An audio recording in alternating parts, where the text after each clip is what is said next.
Okay, hold on. What's your Buick's Wi-Fi password? Buick Envision 2021. Oh, you should pick something stronger. That's really predictable. That's a really tight spot. Don't worry, I used to hate parallel parking. Me too. Hey. Really outdid yourself. Yes, we did. The all-new Buick Envision, an SUV built around you, all of you. The Cavil Group is a Florida-based marketing and training consulting firm. We help businesses communicate to their target audience and engage them in conversation. We also help to expand their audiences, which will ultimately result in growth for those organizations. In addition to being a certified constant contact specialist, my colleagues and I are also certified in John Maxwell Leadership Principles. We use these proven principles to conduct workshops, training, and private coaching sessions for individuals and companies looking to take things to the next level. Contact us to schedule a free consultation. Issues today, don't delay, call Cavil. Since 2002, Empowerment Resources, Inc., a nonprofit organization, has empowered more than 1,500 youth and adults in Duval and surrounding counties through its programs Journey into Womanhood, Girls Mentoring, Life Skills for Teens, and parenting education coaching. To get involved with programs, volunteer, or donate, visit www.empowermentresourcesinc.org. Follow us on social media, facebook.com/empowerment.resources and instagram.com/empowermentjax. Supermarket sushi, really? No. Wait, Troy, you work here? I'm never not working. Like Head & Shoulders Scalp Shield technology, up to 100% dandruff protection, even between washes. Never not working, huh? Oh, Troy, you're such a good teacher. Yeah, I know. Never not working. Never not working. Never ever not working. Are you serious? Never not working. Dandruff protection that's never not working. Head & Shoulders Scalp Shield technology. It's never too early to plant the seed, to share the tradition, and instill a sense of pride in your HBCU with your little ones. HBCU Pride and Joy Children's Boutique helps you share your school spirit with a wide selection of adorable kids' apparel and accessories officially licensed from your favorite HBCU. Visit hbcupridejoy.com and follow us on all social media at HBCU Pride Joy on Facebook and Twitter.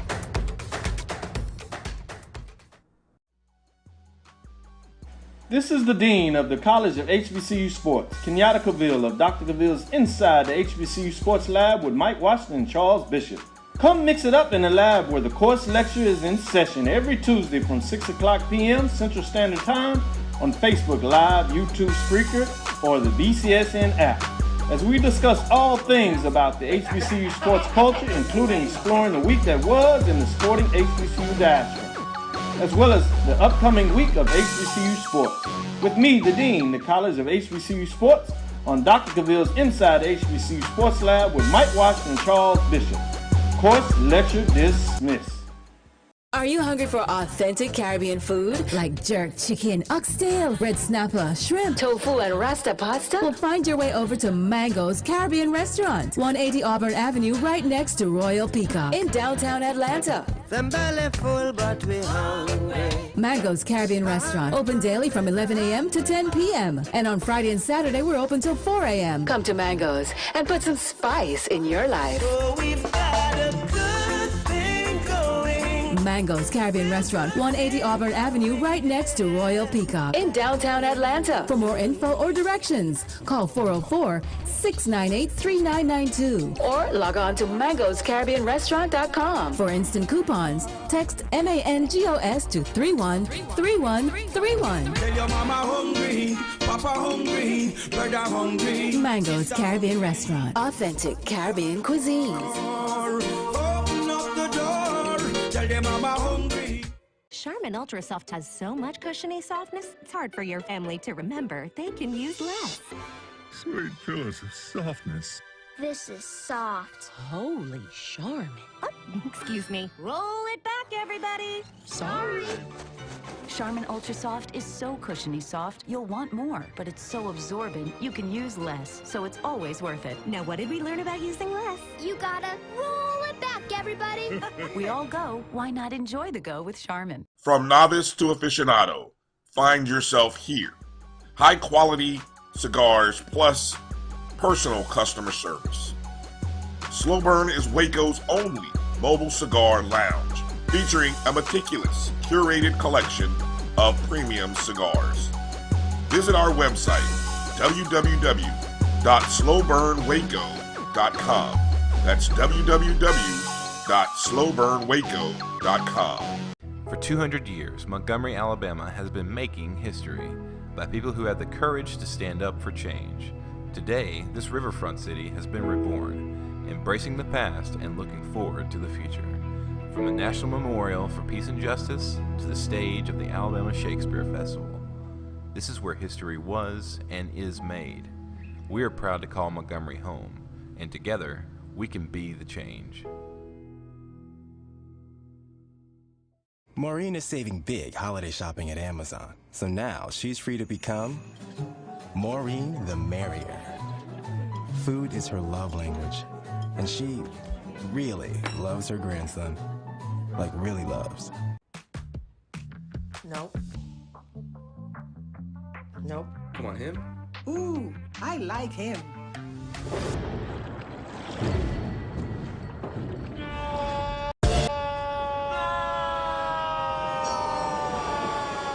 Quick, the quicker picker-upper. Bounty picks up messes quicker, and each sheet is 2 times more absorbent, so you can use less. He's an 8. He's a 9. Bounty, the quicker picker-upper.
A pleasant good morning to everyone. Welcome to another edition of the Carlos Brown Show, right here on the Black College Sports Network. Yours truly, Carlos Brown, joined by special guest co-host in our number one only, Charles Edmond of the Alcorn State Radio Network. Charles, good morning to you.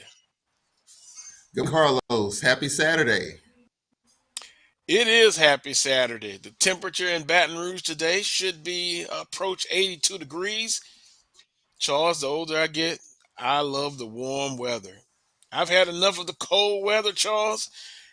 It is going to get warm. It's going to be hot after a while. And you're talking about warm and hot.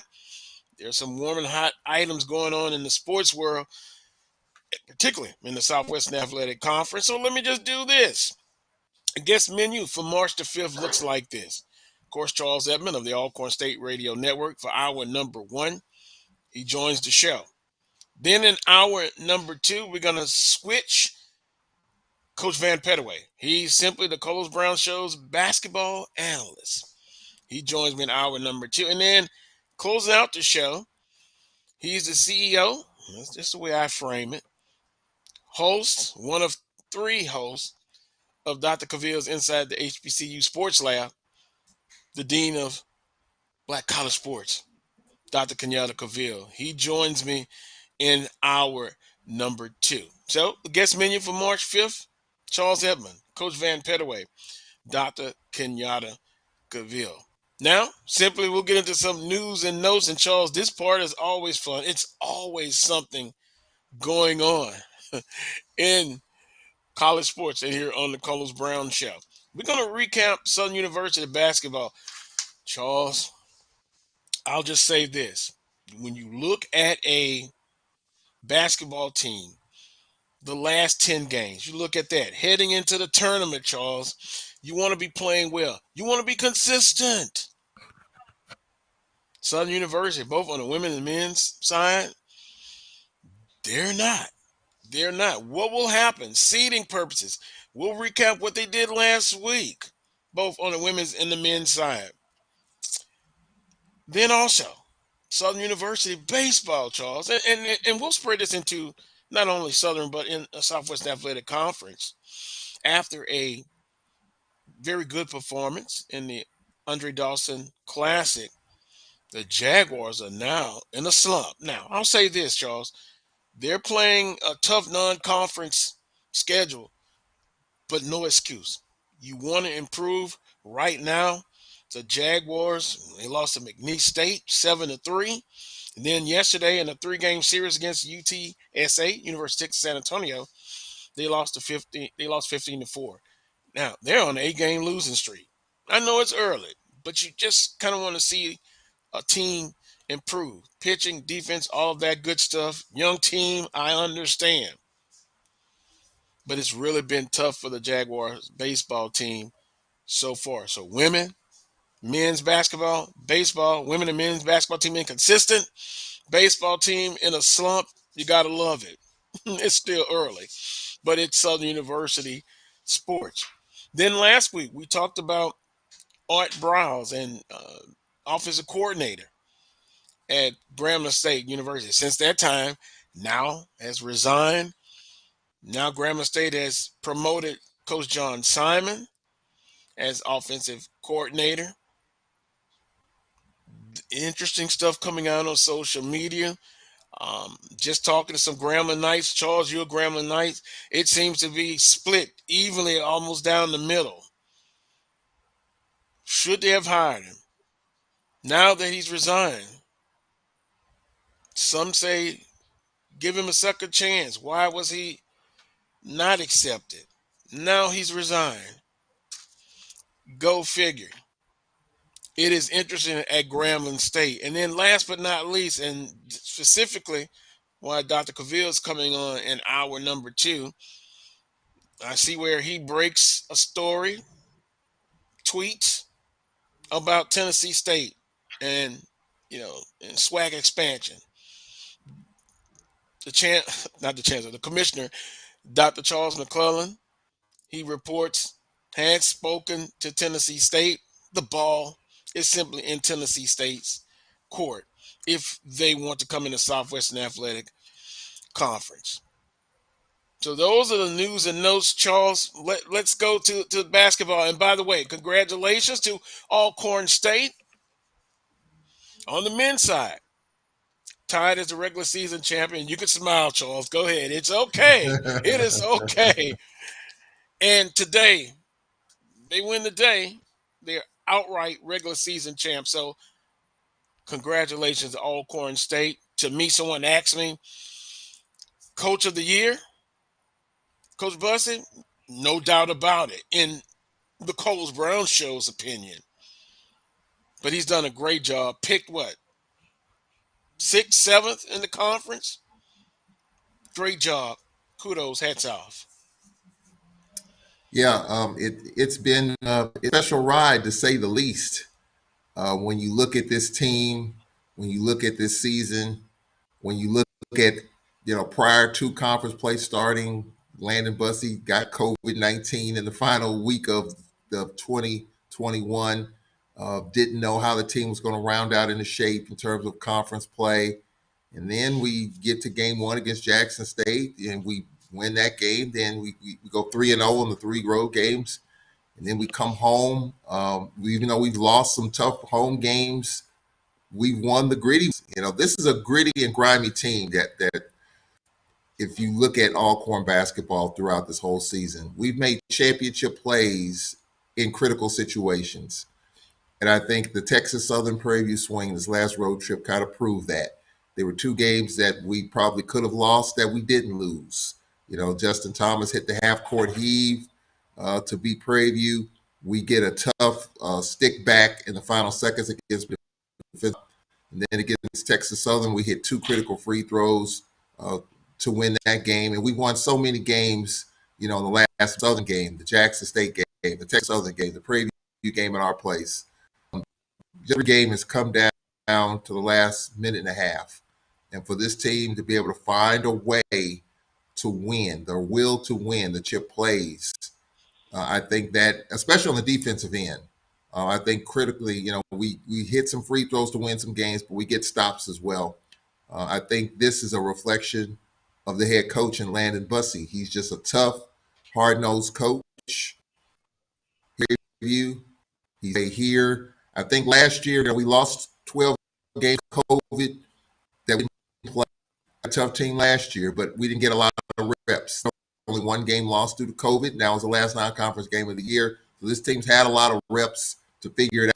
And this team is figuring it out. You got a veteran, Linnell Henry, who was a Prairie View transfer, won 2 championships at Prairie View, comes to Alcorn, wins a championship here. I mean, this is a young team sprinkled in with some veterans like Justin Thomas, like a Linnell Henry. I think this team is in pretty good shape right now.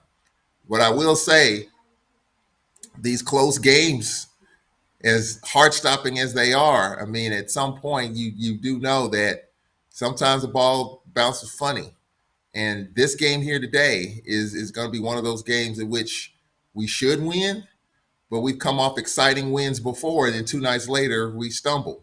Yes, we are at least get a share of the regular season title. We're the 1 seed regardless of what happens, but Landon Bussey doesn't want to share the championship.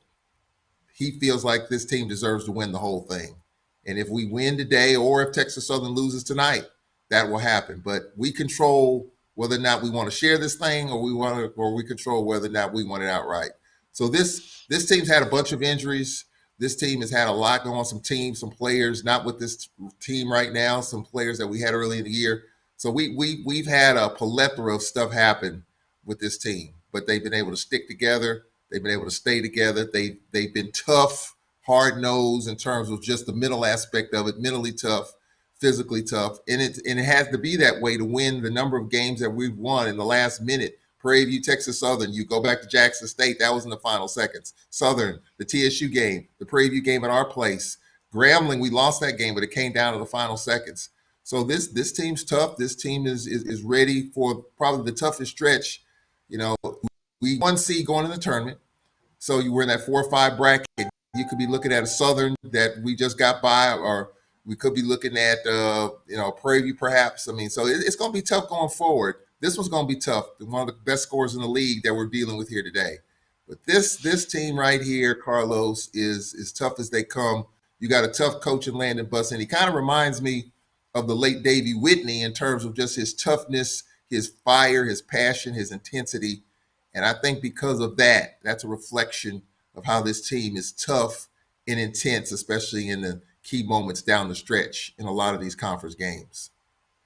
Yeah, Charles, I'm listening to you, and a lot of times you have the cliche, a team takes on the personality of the coach, and you've said on several occasions how tough Coach Bussey is, and from a mental standpoint, and you can see this with his team. Listening to you about all the things that they had to go through, they had to overcome.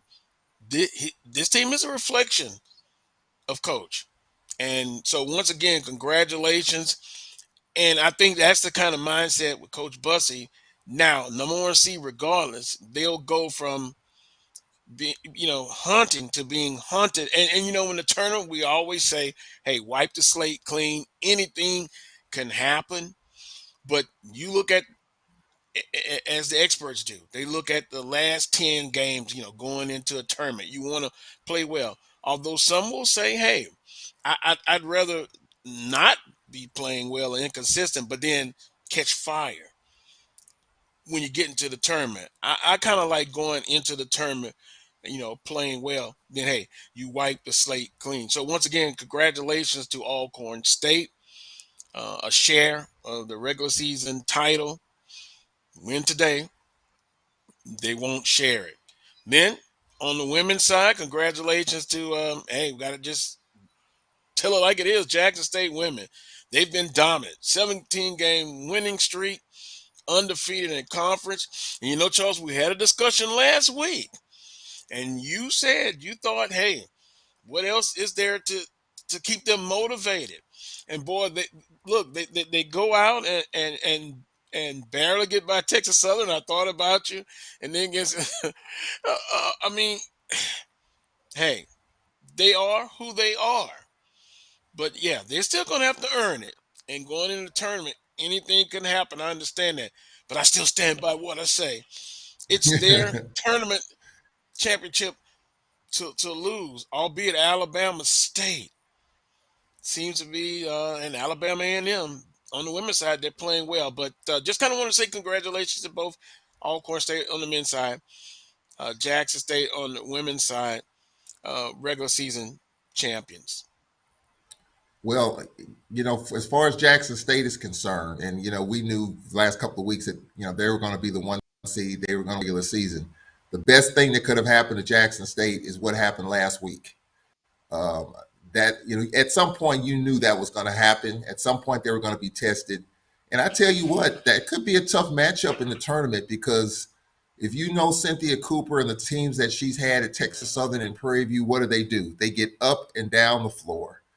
Fast pace, high scoring. We did a good job, the other night against TSU, holding them in check. I thought our defense was really solid. But if you're going to get Jackson State, you're going to have to get into a track meet with them. But Jackson State has proven that they can win those type of games. Now, there was a question of call in there in the final seconds against Texas Southern, but clearly that was if I'm Coach Reed, I am delighted that we got tested. And I go back to the last 6-7 games in which they've kind of come out of the gate stumbling a little bit.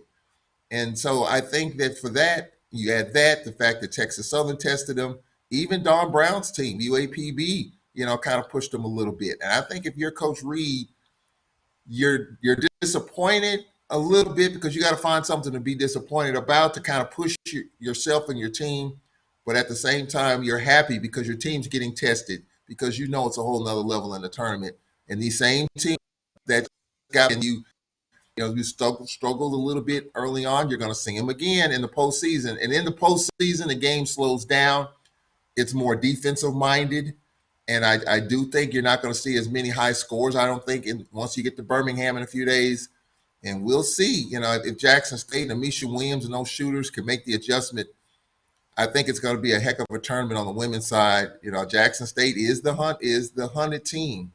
And, they have a good shot to go 18-0. But I can tell you what, in the tournament, it's a whole nother animal, just like for the Braves. And Landon Bussey, I just left shoot around. He's on his team hard, like we're fighting to get in the tournament. He's fighting just as hard today as he was game one in conference. Same guy. He hasn't changed. He understands the intensity. And he says it's so hard to win a regular season championship and a tournament championship. And I think for Coach Reed, she probably feels the same way. So I think it's going to be intense. I think it's going to be really focused and passionate once we get in the tournament. But yeah, I knew Jackson State was going to get tested eventually, and I thought this matchup with TSU could be one of those. And yeah, they found a way to gut one out. So we'll see if that momentum continues. And you're going to always get a team's best shot as that team is doing well. In some cases, you're only playing a conference team once. Other occasions, you're playing them twice. So I think the motivation is still there for Jackson State. They want to make history again, but they know the regular season is what it is. They're the regular season champs. Now going into the tournament, they know they have to be on their A game. You're going to get everyone's best shot. You know that. So they've got to be focused this upcoming week, today, to get things done. And I believe Coach Reed will have them where they need to be. Hey, Charles, they're good. That's the bottom line. And again, they're going to get everybody a shot. But I think when it's all said and done, they are a prohibited favorite. They just got to go out and get it done. On the men's side in the tournament, I think it's much more wide open. You've got several teams. It's going to be exciting. Exciting. So Alcorn State going to come in at number one seed. You're still going to have some battles going to see who's going to be seeded 2, 3, and 4. Now, if I can, let me turn to Southern University. On the women's side, consistently inconsistent. They won against Bethune-Cookman 65-51. They defeated FAMU Monday night, 66-43. And then Saturday, to complete the regular conference season, Alabama State, who came into the FG Clark Activity Center and defeated Southern University. And then Southern returns the trip. Boy, they get blown out by 18 points, 64-46. If I'm not mistaken, that's the worst conference loss of the year for Southern University. So a team that for most of the conference season, they were entrenched into that second spot. Not anymore. And so in the 3 games, and they'll wrap up the game at Alabama A&M on the women's side, Charles, who they're very hot right now. This team from a solid number 2 seed could drop all the way, Charles, to the 4th seed? 4 or 5, yeah. So 4 or 5. So remember, those last 10 games, let's just say it this way. Coming into this tournament play, you want to be playing well. Then on the men's side, they lost in overtime to Bethune-Cookman at home. So up to the Grambling State home game at the FG Clark Activity Center, they were one of the few Division I teams that hadn't lost a home game. Then they lose in overtime. Bethune-Cookman, 87-84. Monday, they bounced back and they beat FAMU, which they swept FAMU. They swept Texas Southern. And then Thursday night, they lost by 10 to Alabama State. So Southern University picked 5th in the preseason polls. They were 1 for most of the regular season conference play. Now they are not going to be a number 1 seed, and they've dropped. So not playing well, inconsistent, and you must be playing well going into tournament play. So this Southern University women's and men's basketball team, they're going to be playing for their tournament lives to get to the NCAA tournament, Charles. And so, once again, how you start and how you finish, and then you try to be consistent in the middle of the conference race. Jaguar fans are disappointed going into this last regular season conference game. Yeah, there have been some pleasant surprises like Alcorn, like a FAMU, but then there have been some disappointments as we look at it right now. And I think, to your point, Southern University is definitely in that disappointment category. I think with college basketball, like any sport, you hit the wall. And I think for both in part that they've hit the wall a little bit. For Southern's men, I will say this. You blow 2 leads at home, double digits, Bethune-Cookman and Grambling. And I saw the video of those 2 games. I mean, 35-foot shot and pretty much in the same spot against Grambling and Bethune. You take your foot off the gas. When you get a lead at home, it's easy to just coast and you lose focus. But teams keep coming at you, and that's what's happened to Southern University. I do think that they could be one of the more dangerous teams still. I think for Coach Woods, and you got to be careful this time of year too. I mean, especially if you're Landon Bussey trying to keep the edge up, but you don't want to beat up your team too much at this point. The tournament starts in 4 days. So yeah, you want to be playing your best, but how do you don't want to get on them too hard and frustrate them, because you lose another game after today, your season's over. There is no at-large, there is no NIT, there's nothing other than the CBI if you're interested in that. But I think right now you want to stay healthy. You want to stay physically healthy, and you want to stay mentally and emotionally healthy. You don't want to beat up your team too much. So Southern, they're not going to win the regular season. And because of the fact that we're playing all games in Birmingham, when we're playing the top 4 would be at home, I think there'll be a lot to talk about because you want to focus on playing a home game, but we're not in that format. So I think you have to be careful in terms of how much you beat up your team physically and mentally as you're getting ready for the most important time. And Southern right now struggle to know what they have done, and they were in first place. Their women were really good, and I still think they are. I think for the men, they've just lost some tough games at home, which messed with their minds a little bit. But I do think that, and Sean Woods knows how to win in the postseason. I think Southern will be a very dangerous team. That could be a second-round matchup for Alcorn, perhaps. And we know what happened here. It was a close game down the stretch. So I think with this last game, I think you want to play well, but I think you don't want to beat up your team too. And I think it's a delicate time for a lot of coaches in this conference, because you get too far down on yourselves mentally, emotionally, you come to Birmingham, you're one and done, it's all over. So I think this is kind of a ticklish time, a tricky time for some of the other teams in the conference. And for Southern, it has been a disappointment, for sure. But I do think that right now, I think their teams will be ready to go in 4 days when the tournament starts. Well, I think everybody will be refreshed, re-energized, and they'll be ready to go. If you're the number one seed, whether you're on the women's side or the men's side, you're going to get everybody's best shot. Number 2, number 3, number 4 seeds, particularly number 2 and number 3 seeds, they've got to feel that they've got a good shot if they can play well to kind of make it to that finals against the number 1 seed. But when this term is all said and done, over the past years, Charles, you've had some major upsets in conference tournaments. You have someone who maybe comes from a lower seed that makes it to the semifinals or the finals. It's an incredible run, and you kind of it's March Madness. Then if you win your tournament championship, you go to the NCAA tournament, and you see, particularly over the last several seasons, you see lower seeds with shocking upsets. So you got to bring your A game. You concentrate on the regular season. It's over with. Now your focus is with the tournament. And some of the huge debates we've had and discussions over the past. Regular season versus tournament championships. We're not going to go into that because you're going to still stick to your point. I'm going to still stick to my point. I'm stubborn. The regular season champion, that is important in my humble opinion.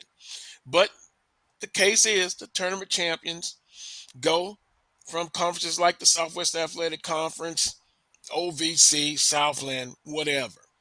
And we've talked about what needs to be done to maybe perhaps one day get that at-large bid. But as it stands now, reality, it's a one-bid league. So you've got to come out and be focused during the tournament. Regular season is important for seeding purposes. You get an NIT bid, regular season champions automatically. Alcorn gets upset in the tournament. Well, at least they'll be in the NIT. That's a post-season reward. So you got to love that.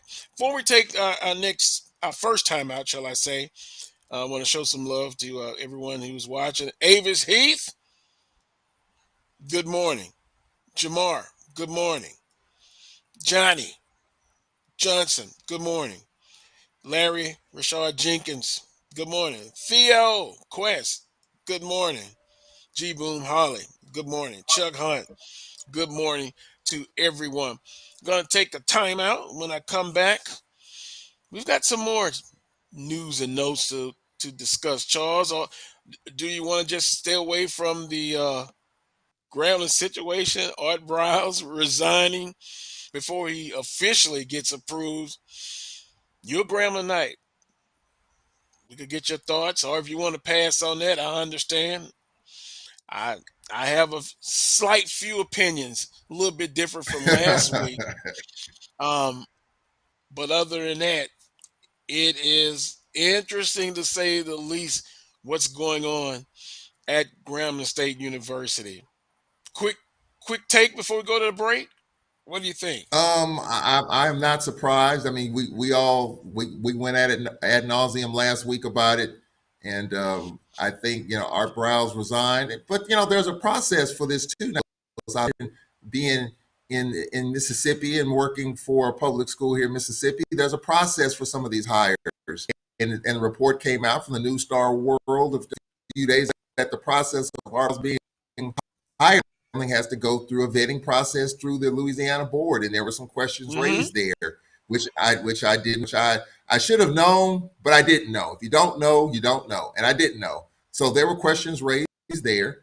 So I think at the end of the day, the process was going to take care of itself on that. And if there are a bunch of questions from your higher ups, from your boss's boss's boss, then probably you probably sense what was going to happen, and it did happen. Now, Grambling's kind of moved on. The fallout from it, though, is still there. Grambling has started their camp, and I just hope that it's not a distraction now that they've kind of moved on. But then on social media, you're hearing that there may be a Hail Mary thrown in which Browns might be. I mean, so that may be fake news, but still, it's out there. So I think that the right thing was done, whether Art Browse did what he did or whether the system did it. I think at the end of the day, Grambling has moved on. The residuals of it, we can talk about this till we're blue in the face. It's probably not going to happen. And I just hope as a Grambling night, we can move forward and roll this. There's people believe in second and third chances. I am totally in agreement with it. But should it be this chance? Should it be right here and right now? Probably not. And so I think everyone is will move on. Time will take care of it, and Grambling football will move on. Let's just hope the damage done in the court of public opinion isn't too bad. It's bad. It was bad last week, bad week before. Hopefully they'll be able to heal because this program right now is in flux. You look at Grambling football, known to be championship caliber football, and right now you got a new leader, you got a new staff. And so you want the momentum, you want the backing, you want the support. I'm in Grambling's corner. I'm a Grambling-ite. I don't contribute like I should financially. I admit that. I apologize for that, but I still love Grambling. And I just hope that the damage in the court of public opinion isn't too bad from this. It already is, but I hope it doesn't get any worse. And hopefully everybody will be able to heal in Tiger Country. Well, John Simon, who I know from Baton Rouge, Louisiana, he was elevated to offensive coordinator. Played at Southern Lab in Baton Rouge. That's a university laboratory. Went on to Louisiana Tech. Played collegiately there. Then went on to the NFL. Then, last time before at Grambling, he was at the University of Memphis. And if you go to the Monroe News Star, when he was there in Memphis, there was allegations of a Title IX complaint against John Simon. But he's at Grambling State. Now he's an offensive coordinator. So that part of it is done. And as far as from the outside looking in, as I stated last week, I just thought, hey, Grambling State, they could have made a better decision. It's not about denying someone a second chance like Art Browse, because he was working on the high school level. So it wasn't like he didn't have a job. He wants to get back on the FBS level, Power 5 or what have you.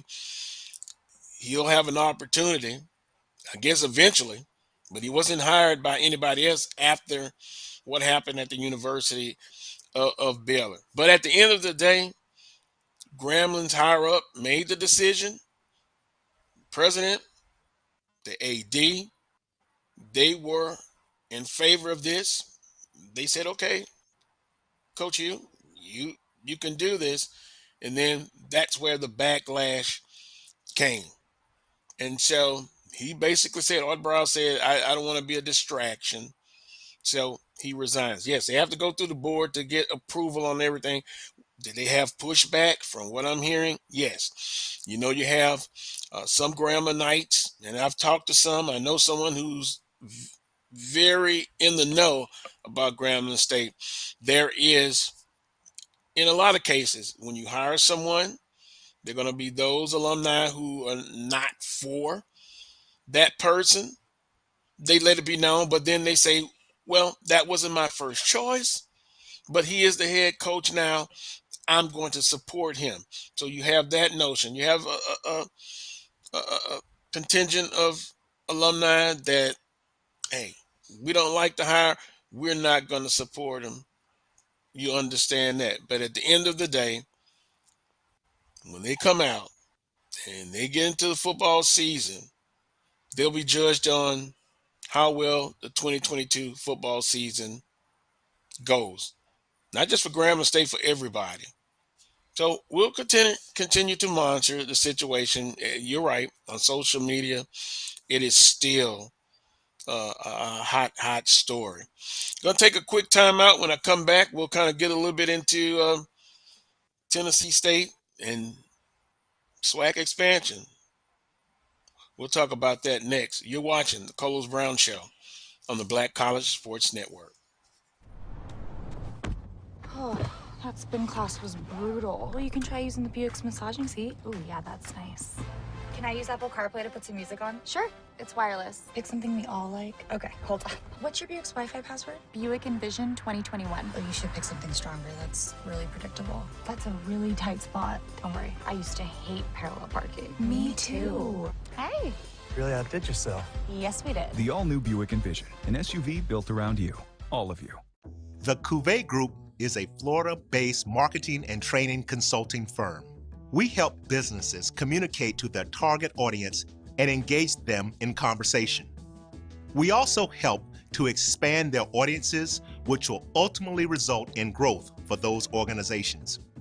In addition to being a certified constant contact specialist, my colleagues and I are also certified in John Maxwell Leadership Principles. We use these proven principles to conduct workshops, training, and private coaching sessions for individuals and companies looking to take things to the next level. Contact us to schedule a free consultation. Issues today, don't delay, call Cavil. Since 2002, Empowerment Resources, Inc., a nonprofit organization, has empowered more than 1,500 youth and adults in Duval and surrounding counties through its programs Journey into Womanhood, Girls Mentoring, Life Skills for Teens, and Parenting Education Coaching. To get involved with programs, volunteer, or donate, visit www.empowermentresourcesinc.org. Follow us on social media, facebook.com/empowerment.resources and instagram.com/empowermentJAX.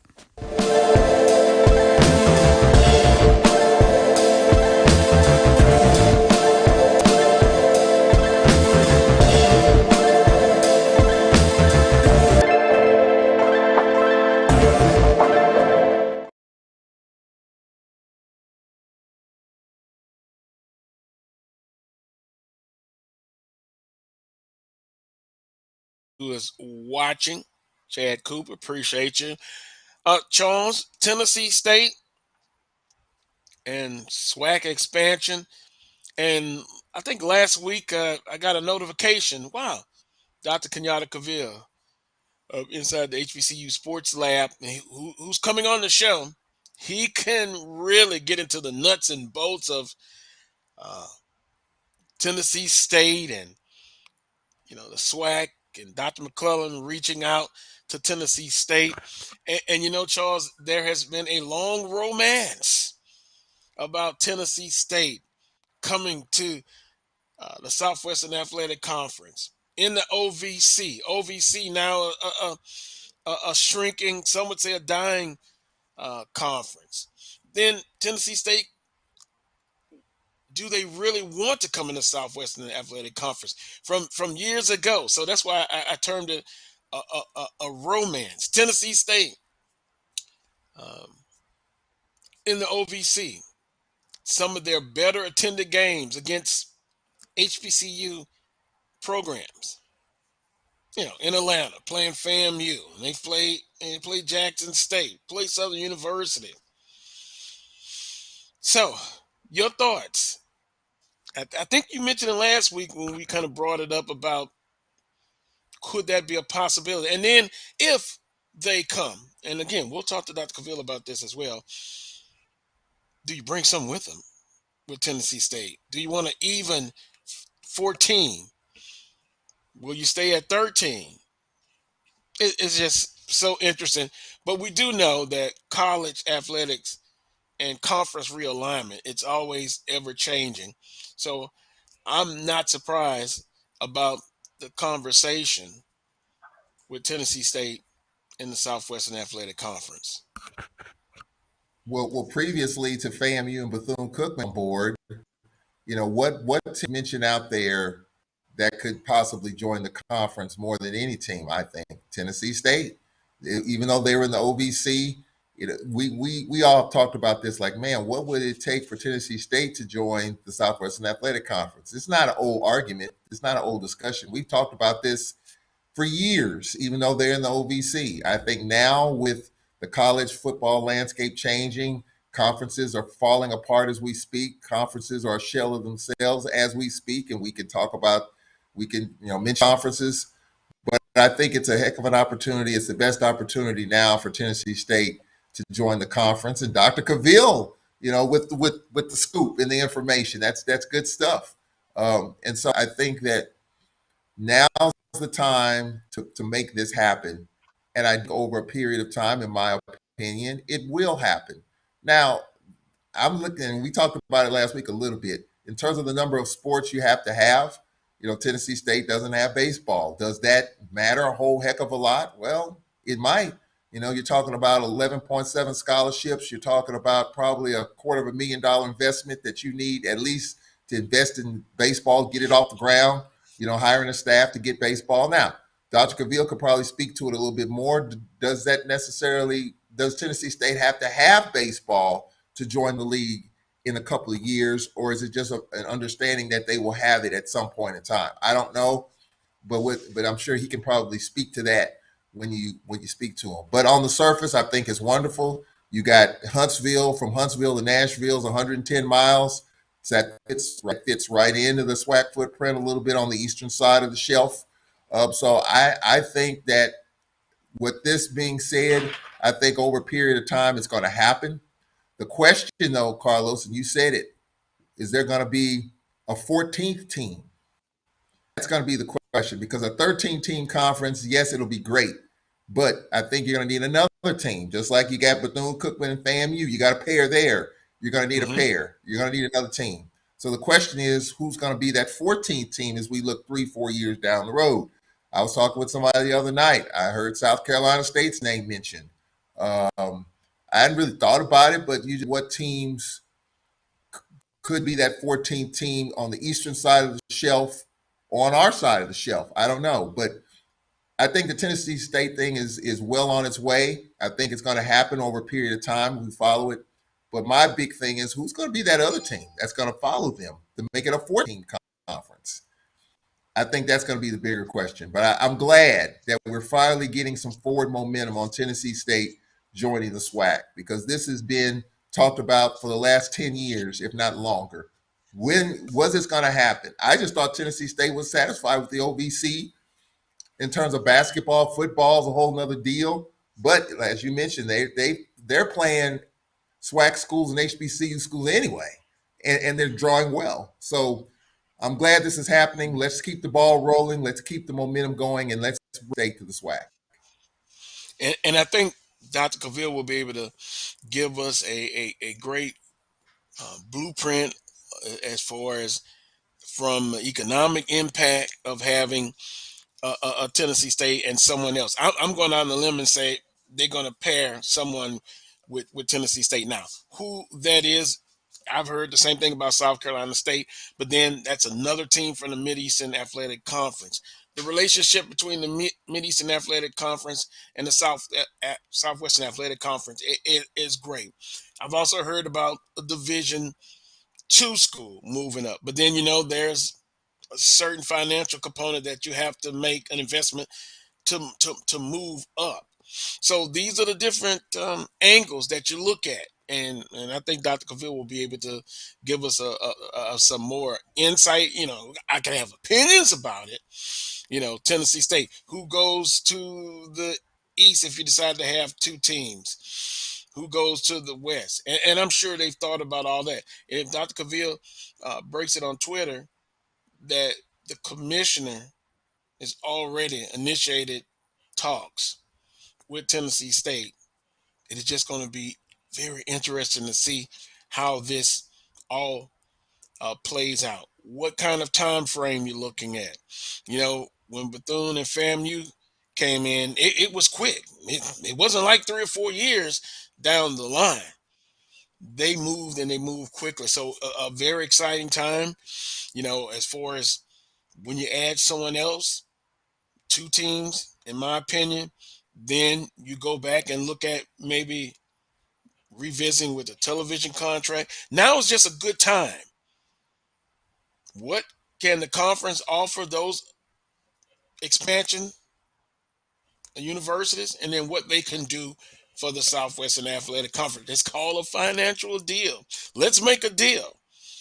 And so Dr. Cavil will give us the inside on Tennessee State and SWAC expansion. Charles, we have you for another 15 minutes. So a team besides Southern University I like to look at as far as when they announce anything, that's your school, the Alcorn State Braves.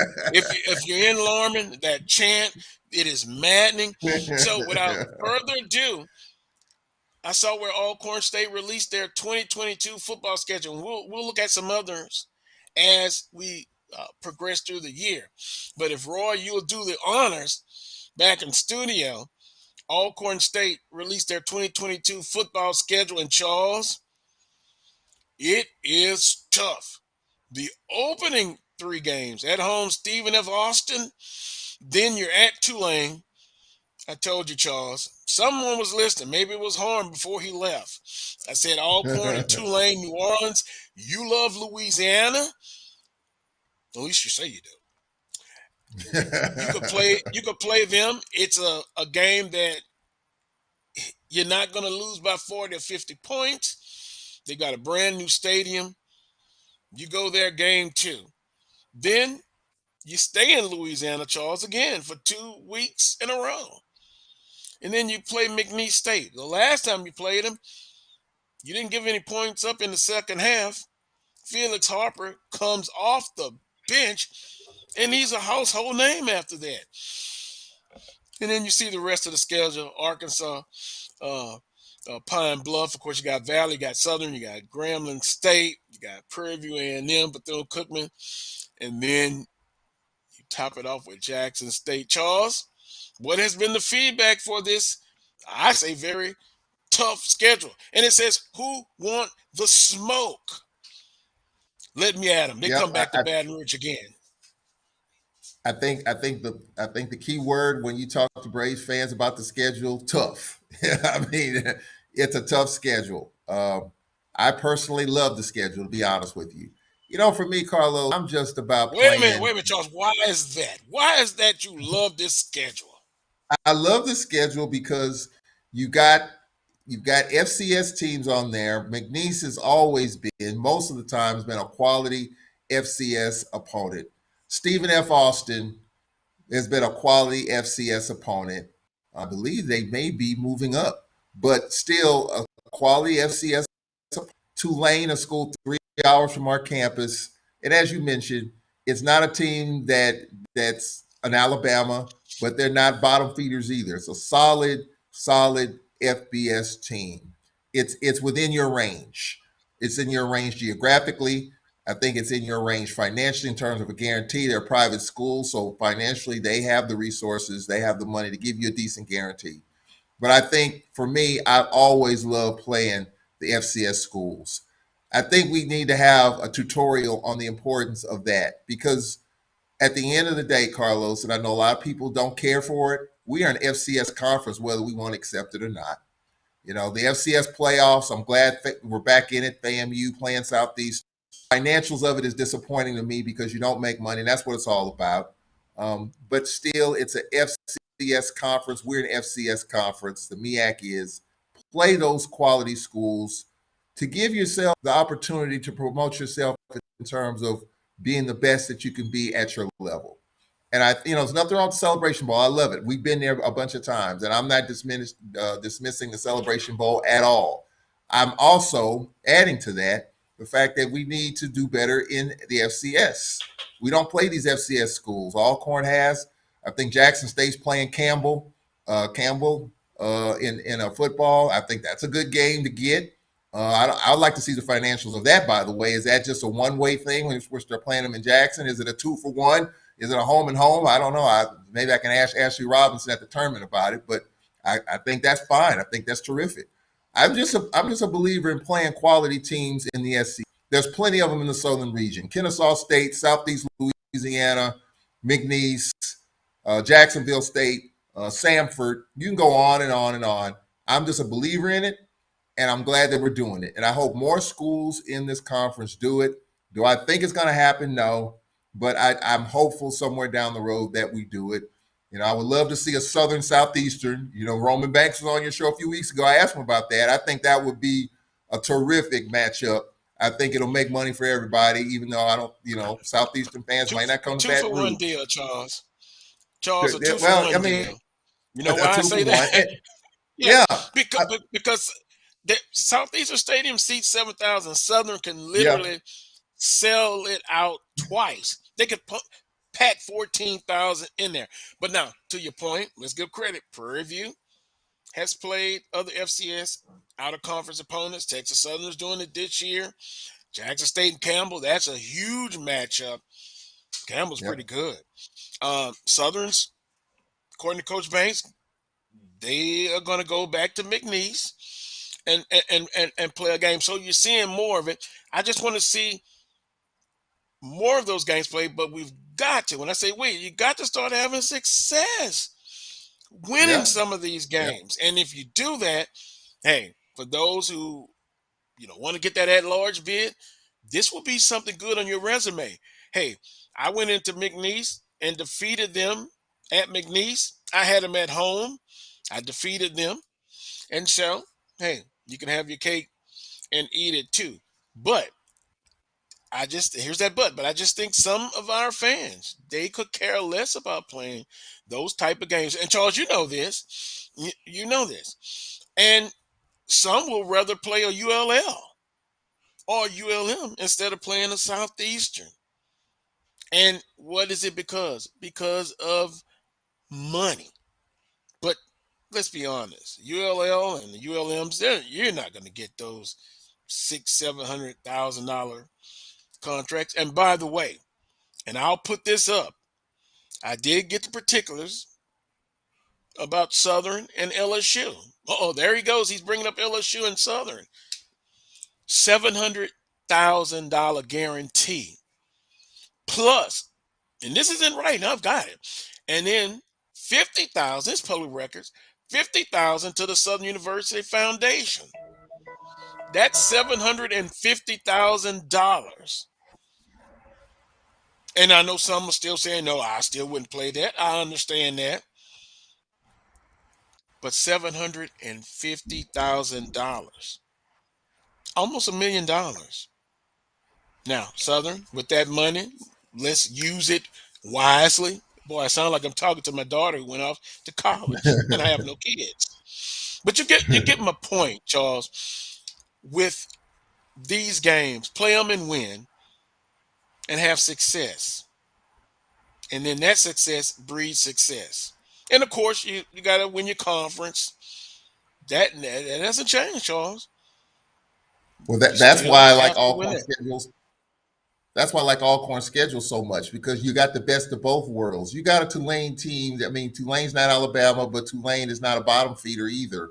So you got that. You got Tulane is in New Orleans. Obviously, it's within distance of our fan base, 3 hours from Alcorn State University. That makes sense. I just think that game makes sense all the way across the board. Then you got a Stephen F. Then you got a McNeese. Again, Stephen F., an hour and a half outside of Houston. Very reachable destination. Lake Charles, a reachable destination. So I think that's why I like the schedule, because I think that's the type of schedule I think in this league should have, that type of schedule. And as you mentioned, yes, more of our teams are playing these type of games in the FCS. And yes, we have to win these type of games. Yes. Do I think our fans are going to buy into this type of schedule playing these FCS teams? No, they're not. Until we start winning some and until the financials become a little bit more transparent. And let's face it, I mean, if you're playing a Stephen F. or a McNeese, it's going to be a home and home. Yes, it's going to be a 2-for-1. I was told recently that there's some deals out there that are 3-for-1 or 4-for-1. I didn't think those existed anymore. A 4-for-1, meaning they come to you once. On the FCS level? Yes, on the FCS, a 4-for-1. I've seen that. I've heard. Well, I was told this, that 3-for-1s and 4-for-1 deals are still, now they're spaced out over a period of time, but you're going to get a fairly decent guarantee if you're going to do a 4-for-1. Okay. But those type of deals still exist. I didn't think they did anymore. I thought we've kind of progressed from those type of deals, but they still exist. So I do think that that we need to play these type of schools. We need to win some of them, as you mentioned. But I think a lot of our fans feel like we can't compete with the Stephen F's and the McNeeses of the world. We can't compete with the Kennesaw States and the Sanfords. You know, Sanford's another school right there in Birmingham that a lot of our schools could play. Now, they have a very small stadium, just like Strawberry Stadium. I think we set the record over at Sanford when the late Steve McNair played. But yes, we need to play some of these teams. We need to beat some of these teams. And I think if we do that, I think some of our fans will come off the shelf and be in support. But until that happens, I think some of our fans feel like we can't beat them anyway. You're playing them at their place with their refs and all that other stuff. Come on, you know, I think we're getting better talent to where we can compete. And I do think we can win some of those games. And I just think we need to change our mindset. It's not going to be easy. You got to do it one person, one alum at a time. But I do think if we have that type of success, a lot of people will come off the bank and get on board. Well, and I try to, be objective. And sometimes I know your thinking can evolve over time. And I've used this as an example before. I go back to Coach Pete Richardson at Southern University. And his first game coaching, and you go through the fall camp, they're in the Superdome, Louisiana Superdome. They're playing against Northwestern State, and I'm just going to be brutally honest and share my thoughts again. I'm going to the game with my best friend, and basically, it's like, well, okay, I know the success the Southland has had. If and pay close attention to this, if Southern is close in the fourth quarter, hear me? If Southern University is close in the fourth quarter, anything could happen. Well, the game was literally a blowout. Southern University, speed, the coaching. They literally ran Northwestern State out of the Superdome, okay? And right then, it's like, oh, Southern's got something special. What a great staff. And they went on to be 11-1. Now, they lost to Nicholls State, which they were favored in that ball game. But you saw how the bar was set. And so, yeah, you can't compete. And so, and that's when Northwestern State at that time, Charles, they are much better than they are now. So it can be done. And when you've seen success, and I don't want to have this mentality, oh, we can't compete. Yeah, you can. You can if you have the right, if you did back then. And then now, I understand 4 or 5-star, all of that. But with all of that being said, it still comes back down to coaching. From a resource standpoint, I know that's still important. You look at the fan base, Northwestern State fan base can't compete with Southern's fan base or Jackson State.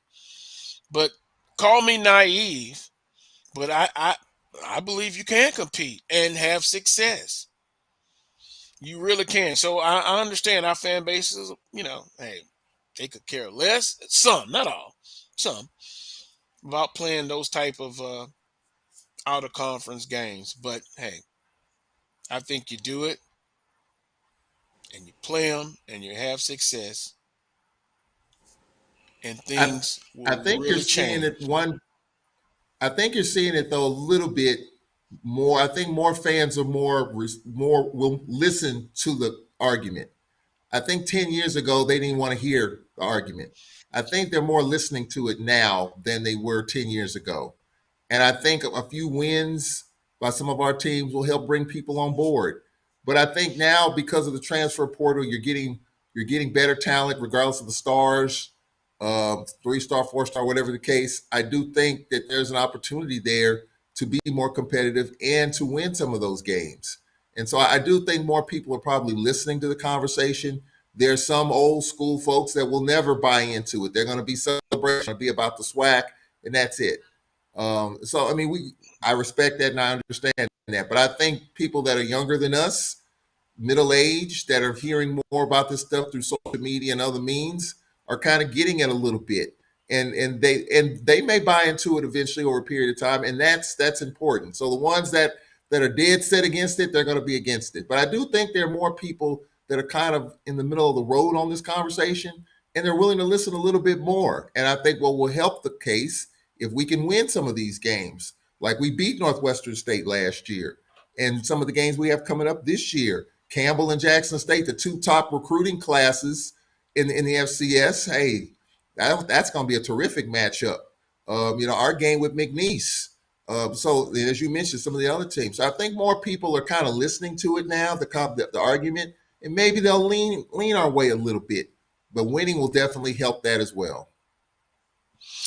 Well, we've covered a few topics. Of course, Southern basketball. They're playing Alabama A&M to close out the regular season, both on the women's and men's side. That's perfect. Coach Pettaway can give us some insight on Alabama A&M and Southern playing. The last game at the Elmore Gym, Carlos. Oh, that's yeah. the last game at the Elmore Gym. Yeah. There he goes now, Coach Pettaway.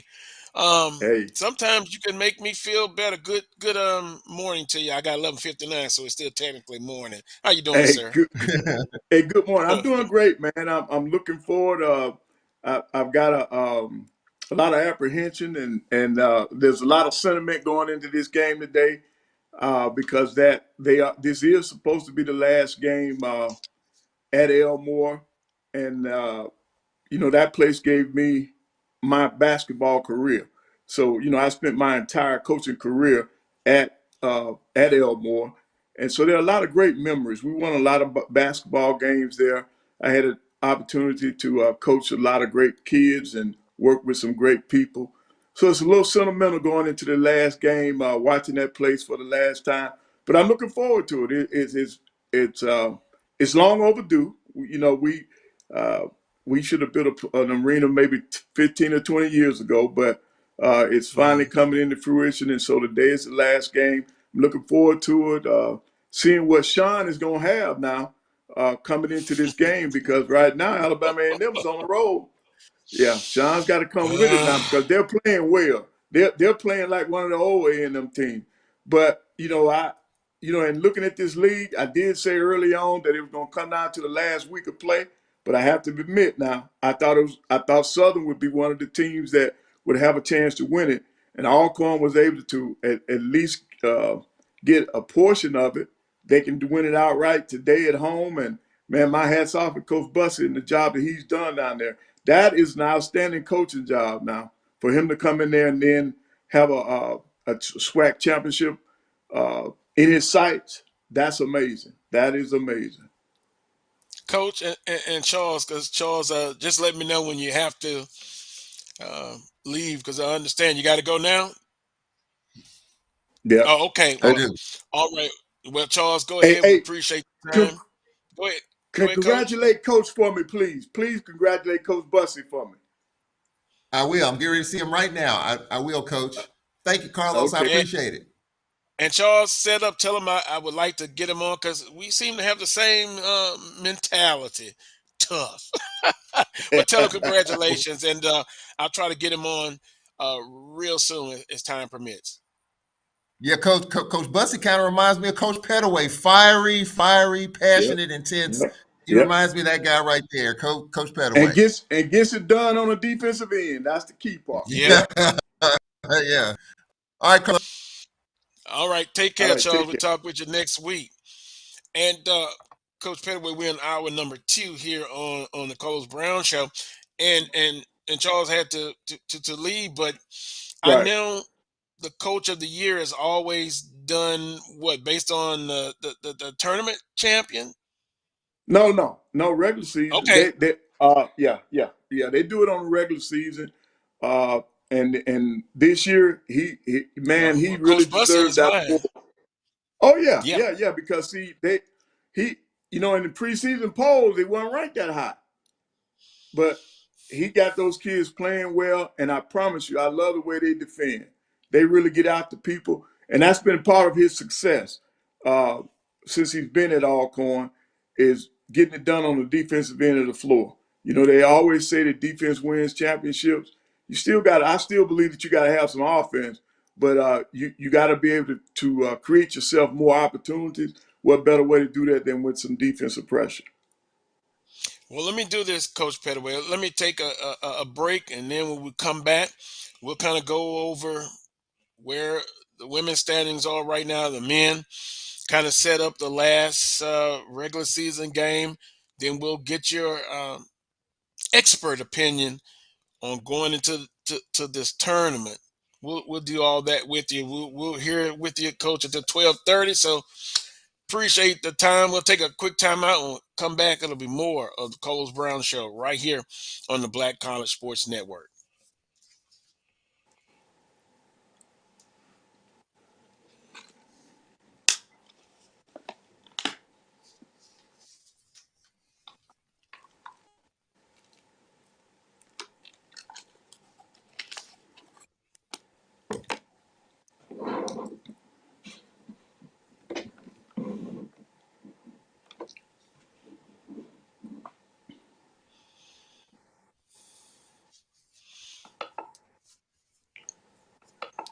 Okay, Coach, I guess we're going to come back. We're not going to have a timeout. Okay, Well, man. welcome back to the Carlos Brown Show right here on the Black College Sports Network. Coach, if we look at the women's standing, no secret, Jackson State, first place, regular season champion, number one seed, 17-game winning streak, all of the accolades, they've done that. But Alabama A&M 12-5 in conference, Alabama State 12-5, Southern 11-6, Texas Southern 11-6, Alabama A&M, Alabama State Southern, and Texas Southern battling for number 2 seed, 3 seed, 4 seed. It's going to be interesting today. The last regular season conference game. We'll know after the day how the seeding goes. Right. All that's left is seeding. We know who the top 8 are. Pine Bluff will be the 8th team. And, of course, Prairie View, Grambling, Texas Southern. Everybody else, they're trying to improve their seeding in the tournament. They all know that they're in. They just trying to improve their seeding. And that's what makes basketball exciting this time of the year. Even in the last regular season game, you still got drama. You got teams that need this, that need momentum. Right now, Jackson State and Alabama A&M women, they're the 2 hottest teams in the league.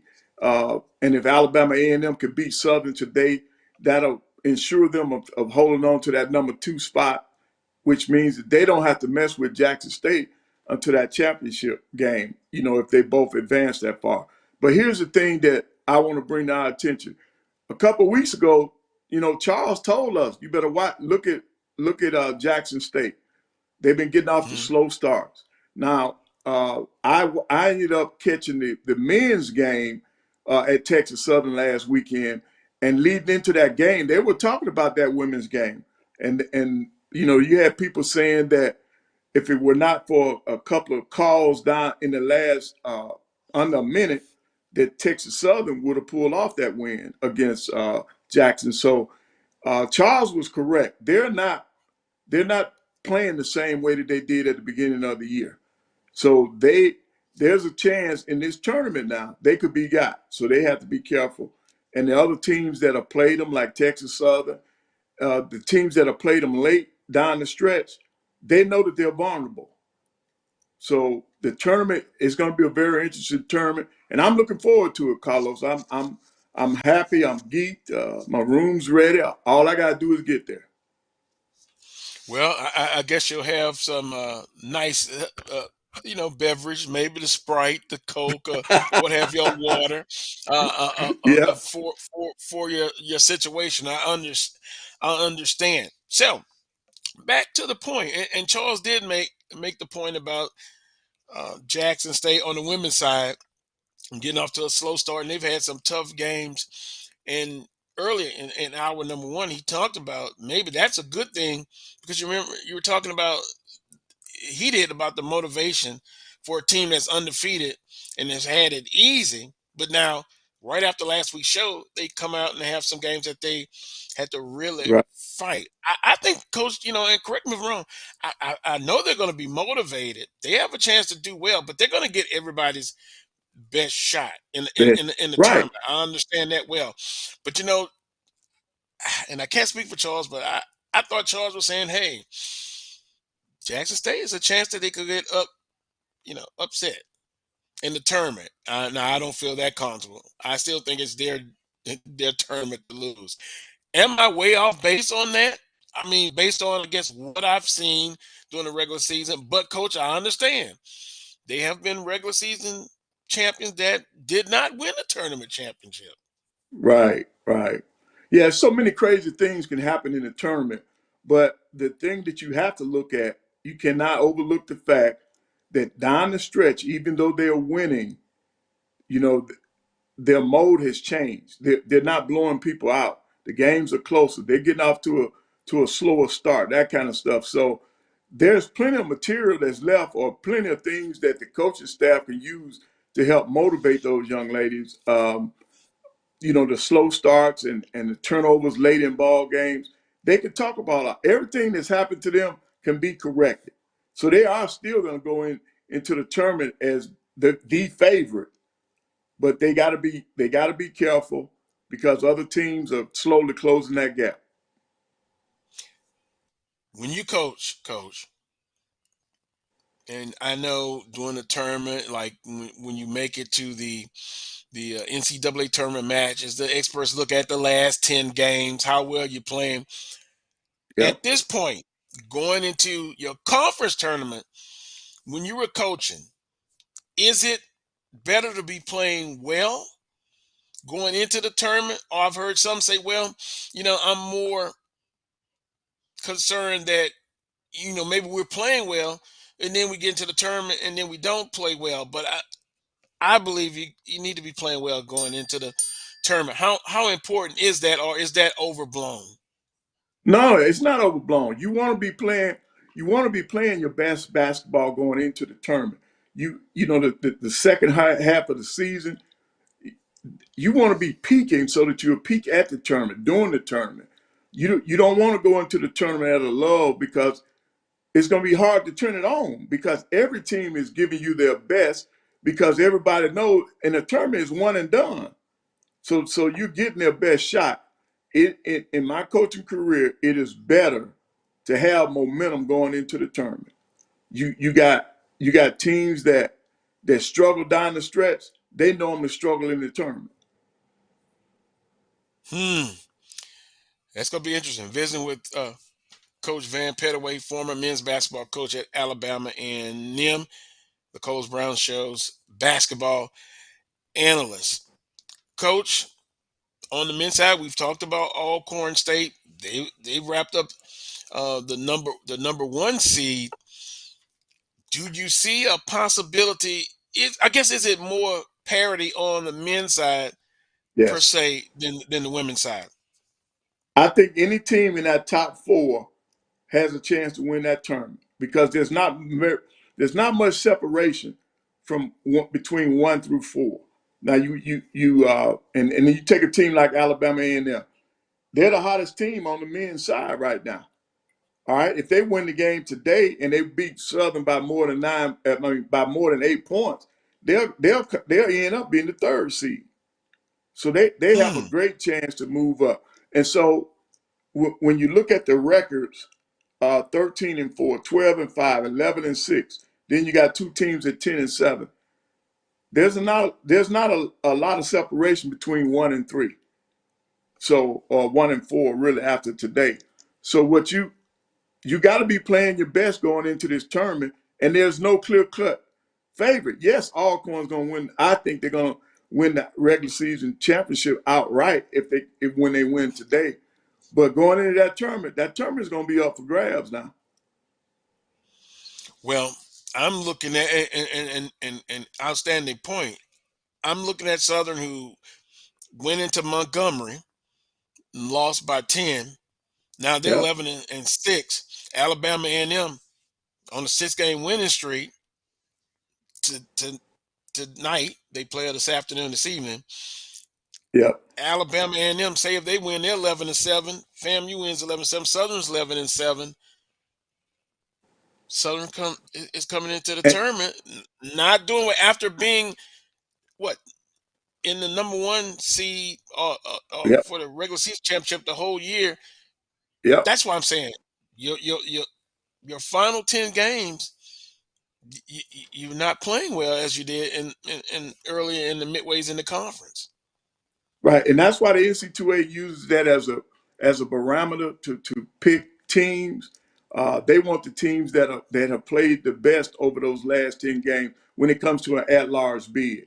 So, and then in coaching, like I said earlier, you want to be playing your best basketball coming down the stretch. You don't want to be faltering. You want to be on the upward trajectory because tournament play is so iffy. You can have one bad night in a tournament and you through. So you want to be playing your best basketball going down the stretch. And it's going to be interesting because if A&M can beat Southern by the 9, they got the tiebreakers over Florida A&M, and then they'll have the tiebreaker over Southern. So that's going to be real interesting. The last day of the season can still tell a lot in terms of seeding on the men's side. We still got to fight for that 8th seed. So it's going to be great basketball all the way down to the end today. And that's what makes it great about conference play, man. You can't take a day off. You got to be ready every time you lace it up. And doing this win streak for the A&M men, the thing that has helped them, there are two things.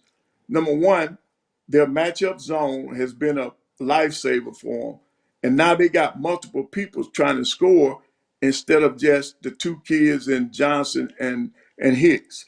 So you got more people that are getting involved on the offensive end for Alabama A&M, which makes them a tougher team to defend and prepare for. Before, it was relatively easy because you only had to prepare for two people. You only had to be worried about Hicks and Johnson. Now you can no longer do that because they're playing with so much confidence and they're getting it done on the defensive end. So this game is going to be real key to them today. Of course, the team with a lot of momentum going into that tournament. That's why I say the tournament will be up for grabs. Interesting. And Coach, you mentioned Alabama A&M. I'm curious. 2-3 matchup zone. The basic concept of that zone. Why is it so tough, and why is it hard for offenses to really try to penetrate that? Well, because the way I taught it, you can put a lot of on-ball pressure, and your help defense is automatic. It's already there. It's already in place by the structure. So that's why it is tough for teams to prepare for. And when the kids are playing it the right way and playing hard, that is a great defense. That is a great defense. And they're showing that down the stretch because that's what they've been using. I'm looking forward to talking to Coach Woods this afternoon before the game. And one of the things that, I'm still on the committee for the CIT, and I just got off the phone about 30 minutes ago talking with my people. And, we're going over the SWAC teams that we're considering. Southern's one of the teams. If they don't win the SWAC tournament, we're going to offer them a bid for the CIT postseason tournament. And if Texas Southern doesn't come up with the SWAC title, we're going to offer Texas Southern. So, the SWAC will be represented in postseason play. And of course, if Alcorn happens to get upended in the tournament, they'll end up in the NIT. So it's a lot of postseason play involved for the SWAC, and I really like that. Coach, can you explain that again for those who may be watching for the first time? And I had forgot about it. I apologize. The CIT tournament. That's right? That's the college insider Okay. tournament, and I've been a part of that. for I guess going on 20 years now, and I'm on the selection committee. We're a committee that puts together the tournament. We invite teams to play in the tournament. If you remember the year that Jackson State went down, I was able to let them know at the press conference that they were in, so their season went in. And over the years, the CIT has given a lot of HBCUs an opportunity for postseason play. Grambling, Alabama State in the SWAC. A lot of the MEAC teams have participated, and it's a great tournament. It's a 32-team tournament, and it's played all over the country.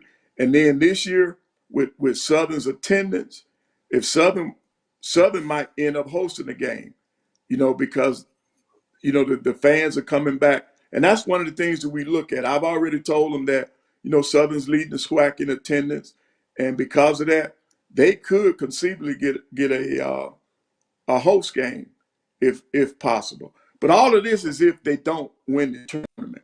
We still have to look ahead. I want all teams that are participating, I want them all to win the tournament. But if you don't, your season does not have to end. Well, on that note, I'm going to take a quick timeout. But when I come back, Coach, hey, I'm going to get your predictions. Have a little fun on the women's side so you can think about it during the commercial. Will it be well, Coach Pettaway said, will it be an upset on the women's side?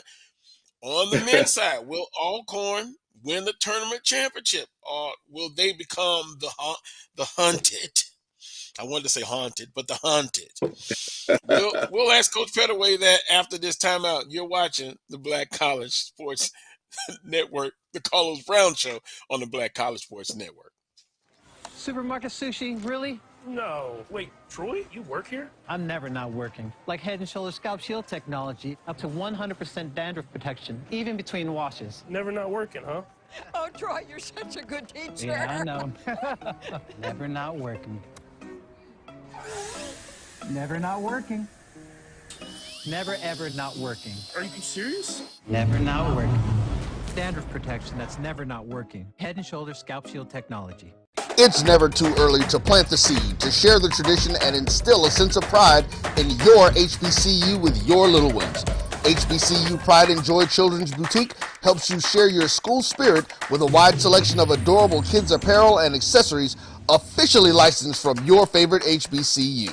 Visit hbcupridejoy.com and follow us on all social media at HBCU Pride Joy on Facebook and Twitter.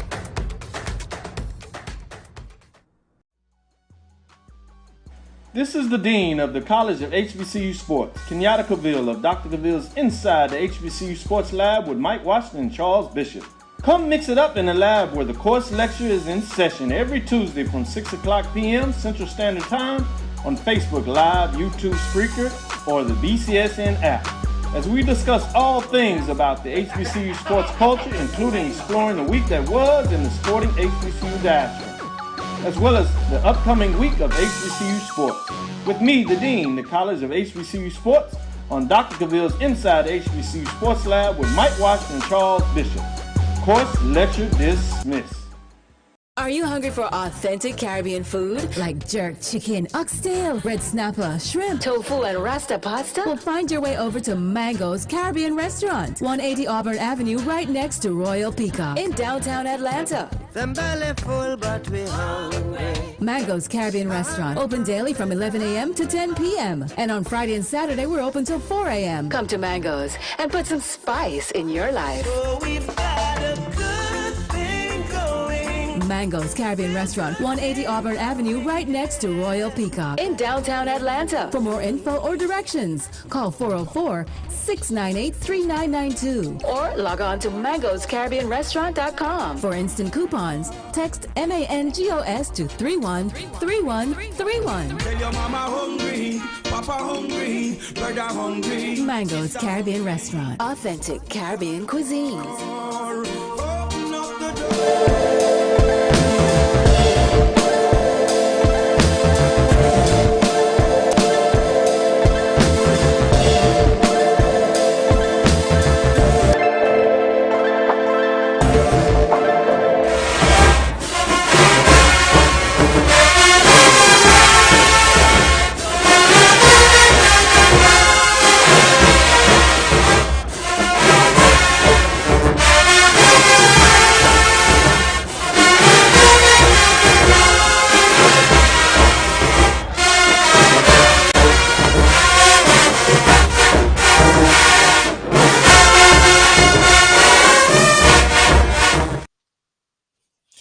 Welcome back to this week's edition of the Coles Brown Show right here on the Black College Sports Network. Yours truly, Coles Brown, joined by Coach Van Pettaway, former men's basketball coach at Alabama A&M. Coach, I asked for a Yes. prediction and fun. You had time to think about it. On the women's side, when it's all said and done, Coach Van Pettaway believes that I think that Jackson State women will show why they were undefeated during the regular season. I mean, I'm sorry, they still got to play today, but uh, they have. I think because they have showed their dominance during the entire conference season, I think they will win on the women's side. I'm not surprised.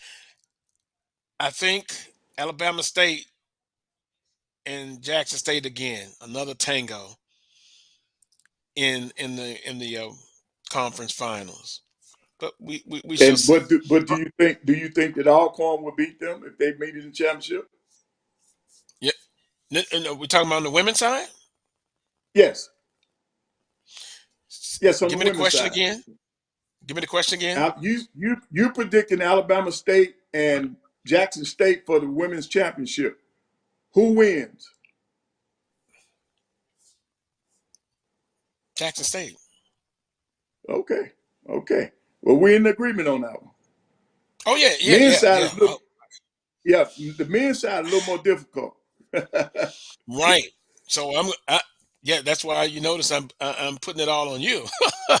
on the men's side, who's gonna be crowned tournament champion? I really That's a think tough. Texas Southern's going to pull it off. I think Texas Southern, because they've been to the championship before. I think with that experience, they'll pull it off on the men's side. That is interesting. I think as much and deservedly so, Alcorn State being the regular season, well, today they can have it outright. Prairie View has struggled of late. Southern Right. University, dangerous, but my heart will always kind of go in that direction. But my head says, how will this team play in the tournament? So I'll say they're dangerous. Let me pull back up the standards again, Coach. That one on the men's side, man. I'm gonna tell you. Yeah, it's tough.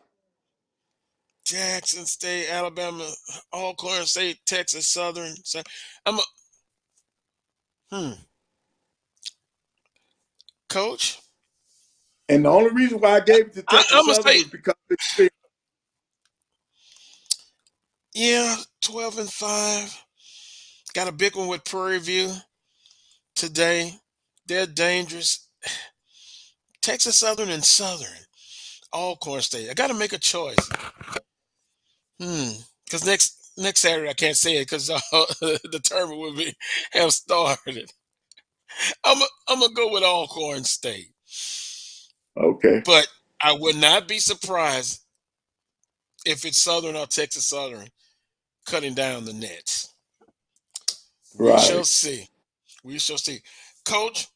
And see, the interesting thing about this, because the entire tournament is on a neutral site. See, no That's where I one was has an going. advantage. Yeah, no one has an advantage, and that when you play the first round games on your campus, as a coach, if you're hosting, you love it, but you don't want to be that visiting coach. They got to go on somebody's campus. So being at a neutral site, first of all, it's a great arena, UAB, and then this year, I know you all have probably already talked about this. The SWAC has their own floor now. They have their own Didn't mention basketball that, but court. that's right. Yeah, so I think that's going to be a great look for the SWAC. But in terms of coaching, you're on a neutral site, so no one has an advantage. The best team is going to win the game because they're playing the best basketball. That's who's going to win the tournament. The team is playing the best basketball for those 3 days, and hopefully it's a continuation of the regular season. That's who's going to win that tournament.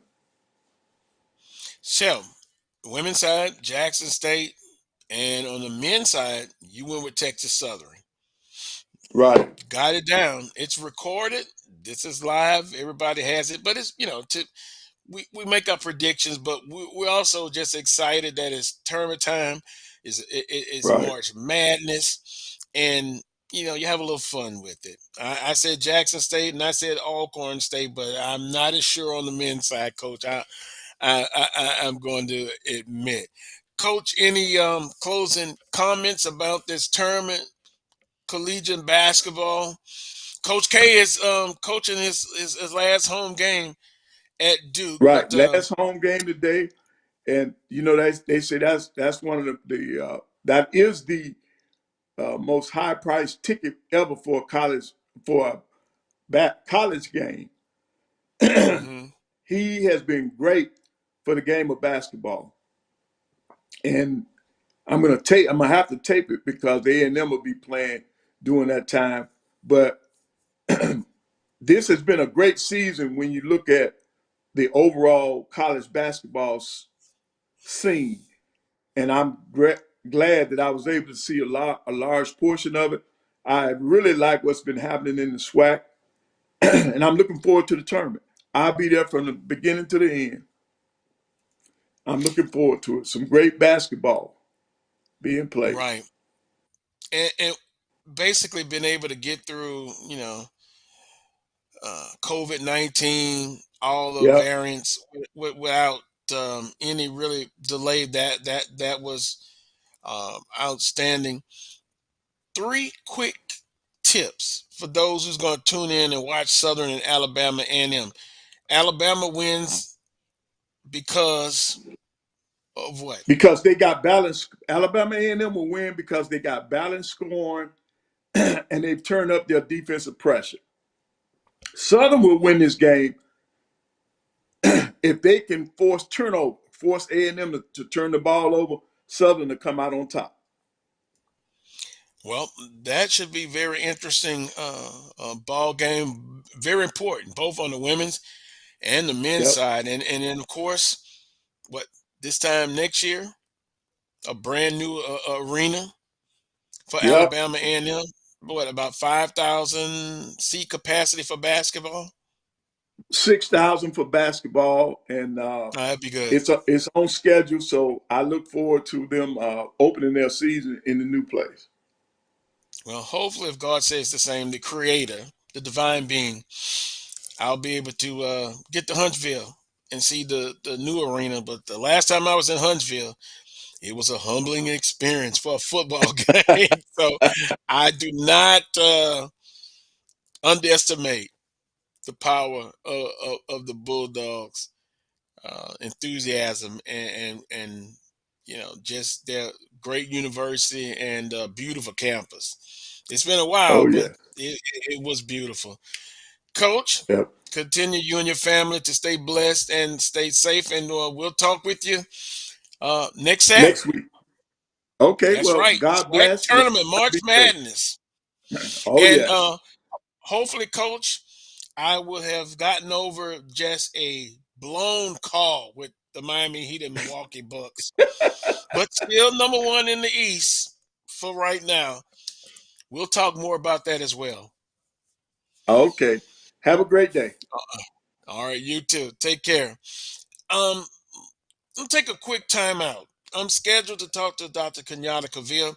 Also, I'm seeing the comments as far as talking about non-conference football, out-of-conference play. I will say this, and I respect Theo Quest Major, and he's been consistent. He's always said this. Let me just read this, then we'll go to timeout. There is no reason for Southern or Graham to ever play any Southland school in football. A rotation of Rice, ULM, ULL, Tulane, Louisiana Tech, Southern Miss will fit our needs perfectly. You see, remember me and Charles was talking about it? I told you, there is a faction that they do not want to play a Southeast or Nichols McNeese. The hell with them. That's what they say. And I respect Theo's opinion. I happen to disagree with that. ULL, ULM, fully. But guess what? We can agree to disagree. But I will say this. Out of conference, you got to put together a nice, attractive schedule. And I understand some of you rather see our HBCU play a Savannah State, an Albany State, a South Carolina State that's out of conference. I really understand that. But for us recruiting and then bragging rights, I gave you a story again. I was so proud coming out of that dome. Southern took Northwestern State to the woodshed. And that set the bar for the whole season. So do you agree? You agree with Theo? Hey, don't play other FCS schools. They don't bring a crowd to the games. I could care less if they bring one. That's just more of our fans at that ball game. But I could be in the minority on all of this. Take a quick time out.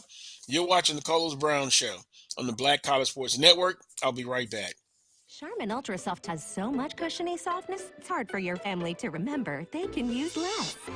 Sweet pillows of softness. This is soft. Holy Charmin. Oh, excuse me. Roll it back, everybody. Sorry.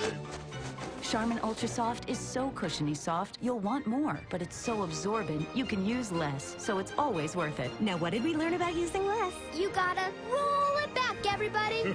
We all go. Why not enjoy the go with Charmin? From novice to aficionado, find yourself here. High quality cigars plus personal customer service. Slow Burn is Waco's only mobile cigar lounge, featuring a meticulous, curated collection of premium cigars. Visit our website, www.slowburnwaco.com. That's www.slowburnwaco.com.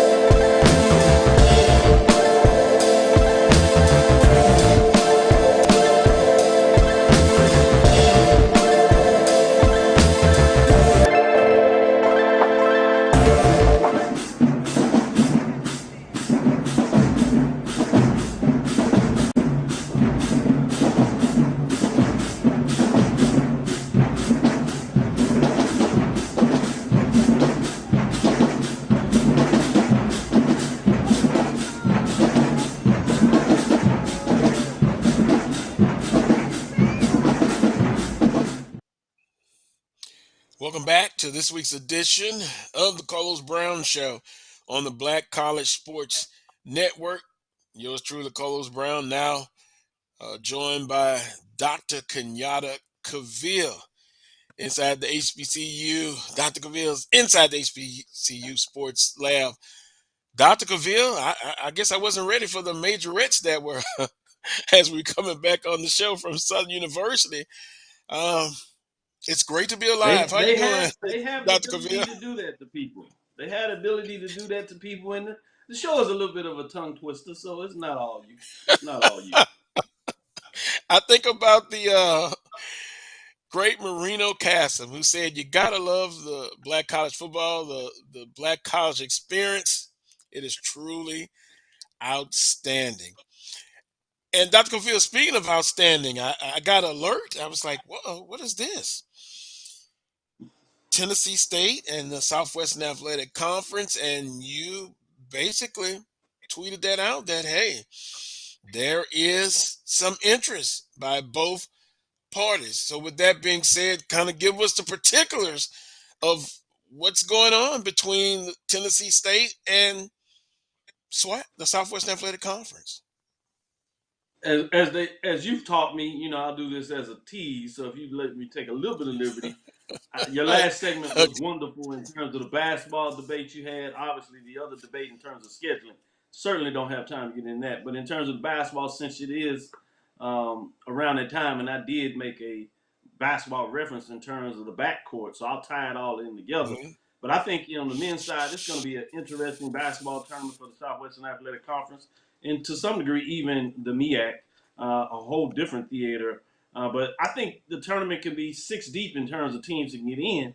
I think one of the most fascinating questions today is whether Bethune-Cookman will beat FAMU, shout out to Roy, in terms of that home finale, in terms of their seeding if you're FAMU. But in a lot of ways, it could have Prairie View, if they don't win against Texas Southern, on the outside looking in. Jackson State is in a position where they need to win to guarantee to get in. So you literally could have the 2 regular season undefeated champions, co-champions, if you would, last year, outside looking in terms of the top 8 tournaments. So it's going to be fascinating. But with that said, to get to your question, as you talked about the backcourt, this is what I can say, that I did confirm and know for a fact that the commissioner of the SWAC, Dr. Charles McCullough, spoke to the athletics director of Tennessee State, Dr. Mickey, in terms of what was going on there, right? And so it was just fascinating when you look at all that. And it was one of those dialogues, if you would, to see if there were mutual interests. You heard all the paperwork was out there in terms of the Tennessee State football coach, Eddie George, and I should say Dr. Mickey Allen, excuse me, there, in regards to that. But, he's suggesting that the Ohio Valley was a dead conference, that they were ready to look into another conference. You had the paper article by Dr. Mickey Allen come out that Friday before this announcement a couple of weeks ago regarding the fact that they were looking at their options and that ultimately his goal was to get the FBS. So in a lot of ways, that's the 10-pound gorilla. I think one of the things that you want to keep a lookout on is the June 30th date. Most conferences have what they call a July 1st date where new teams or the current teams in the conference are set for that year. So that June 30th is a significant date. You've heard about teams like Austin Peay leaving to go to the A-Sun. I tease them a lot and call them the Sun Atlantic, but it's the A-Sun in terms of their conference there, right? Along with earlier you heard Eastern Kentucky leaving the Ohio Valley. Previous Jacksonville State leaving the Ohio Valley.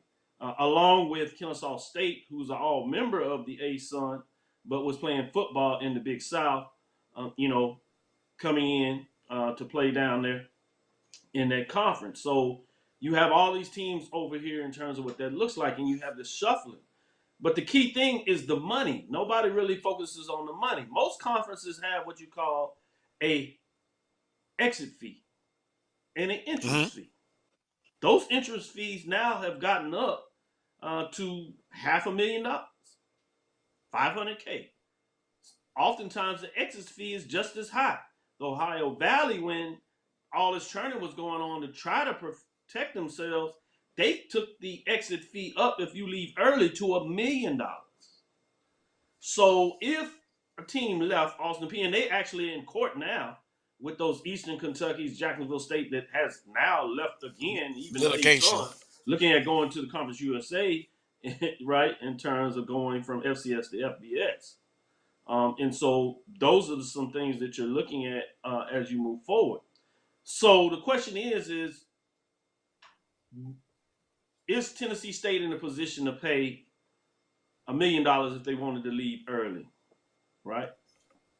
$500,000 if they declare by June 30th and say, all right, they want to start the season 2023. Essentially, that's what you saw with FAMU and Bethune-Cookman. They made the announcement, played their last season in the MEAC, and then they left, which means the excess fee was $500,000. I think for them, it went to $250K. You could leave, put it in the courts. Oftentimes, if you fight in the courts, you're going to get a reduction of that fee. You usually won't pay the whole thing, but that can get kind of ugly. So that's the question. Also, conferences have the ability to waive it. Do you waive an entry fee? So those are some of the questions that are at the table in terms of what these two institutions, I would think, are jockeying to see if it's going to be a match this time going around. So, and I understand that. And also there is, can we say, a mutual interest by both parties, the Southwestern Athletic Conference and Tennessee State. Is there a time frame, or just going to be kind of an ongoing negotiation or dialogue? And is there a set time limit for that? No, I'm not aware of any set timeline from any of the institutions. Obviously, the timeline that I'm drawing conclusion is that is a self-imposed basically by the Ohio Valley Conference. To some degree, the SWAC would be June 30th. So it could go as deep as that. Obviously, it could go beyond that. You just would increase your Right. fee to exit. So there is, hadn't been told to me any specific timeline in terms of what that would look like. Earlier, obviously, the better, because you want to be a good steward if you're going to leave a conference. You want to make sure that you leave it in good stead, in a right way, in case sometimes you have to go back, or you just want to be looked at in terms of a good business person. So those are some things. And then to set up scheduling, because this is one thing that we might get into is if they come in at 13, who would be the 14? Well, that's Obviously, where I was there's no going, Dr. obvious. Cavil. Okay, we'll go right there.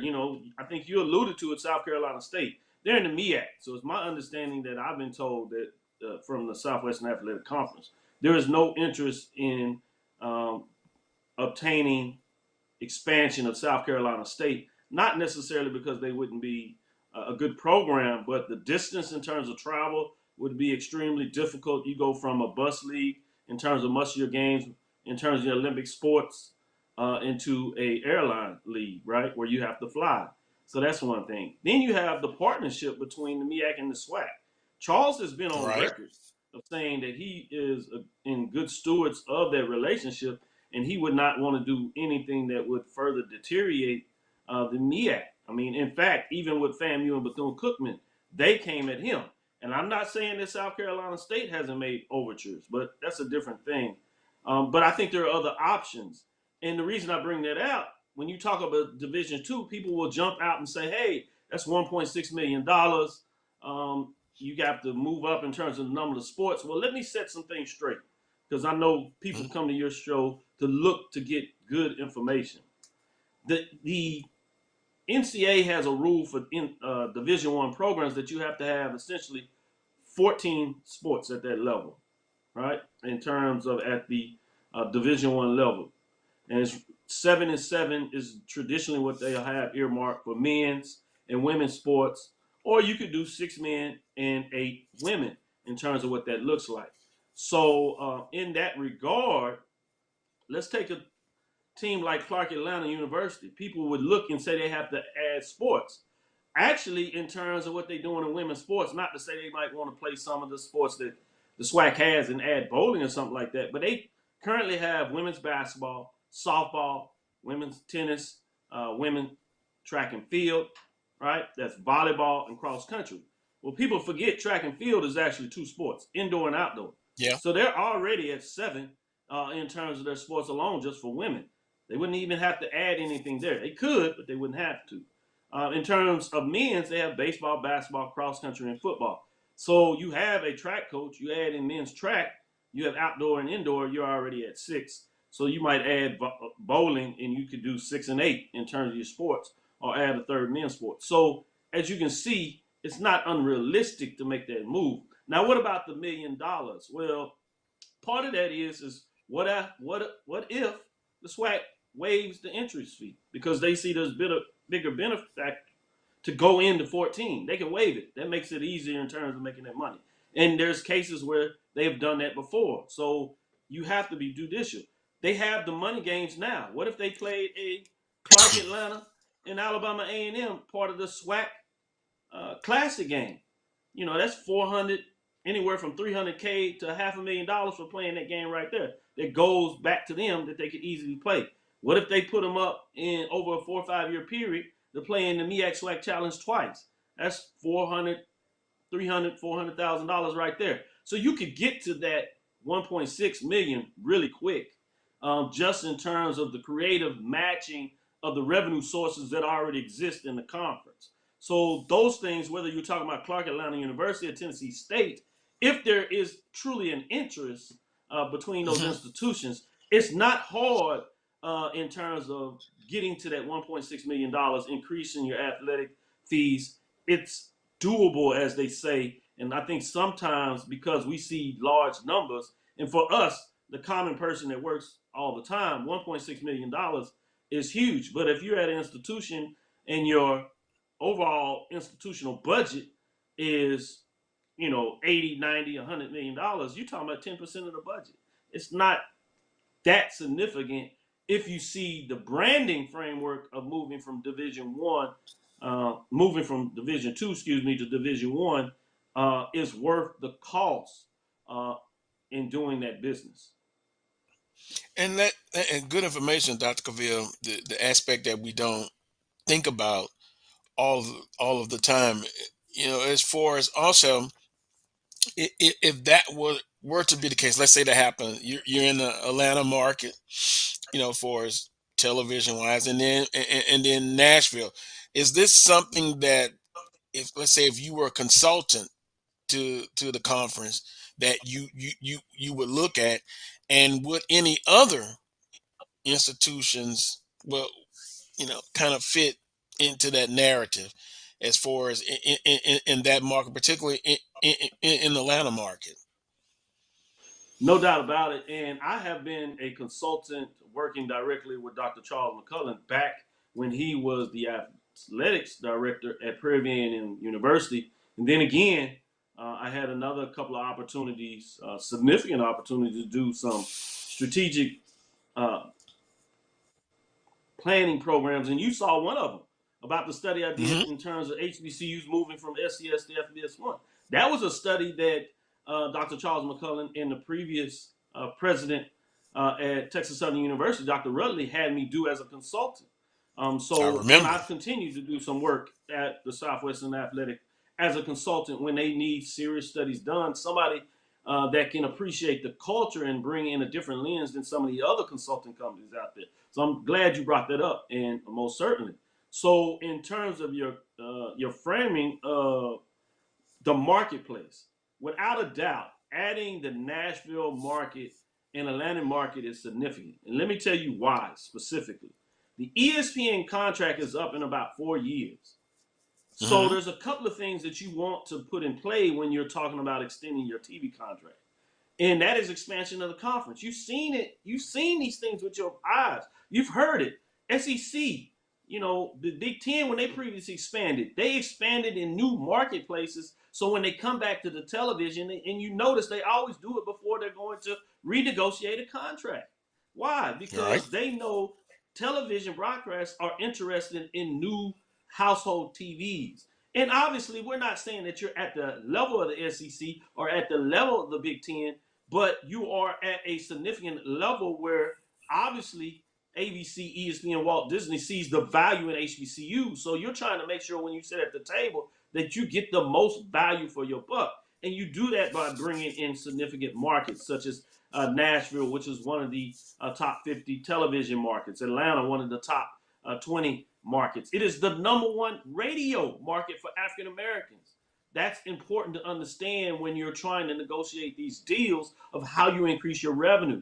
The other thing is if you expand to 14 teams, and I'm just throwing this out there as a consulting wise, some thoughts about it, not saying that this is what the Southwestern Athletic Conference is planning to do, but let's say you go to a 14-team conference, which means you would have 2 divisions of 7 teams. You play for football, for example, you play your 6 teams in your division, and let's say you increase to 9 conference games that you've seen being bounced around for the SEC.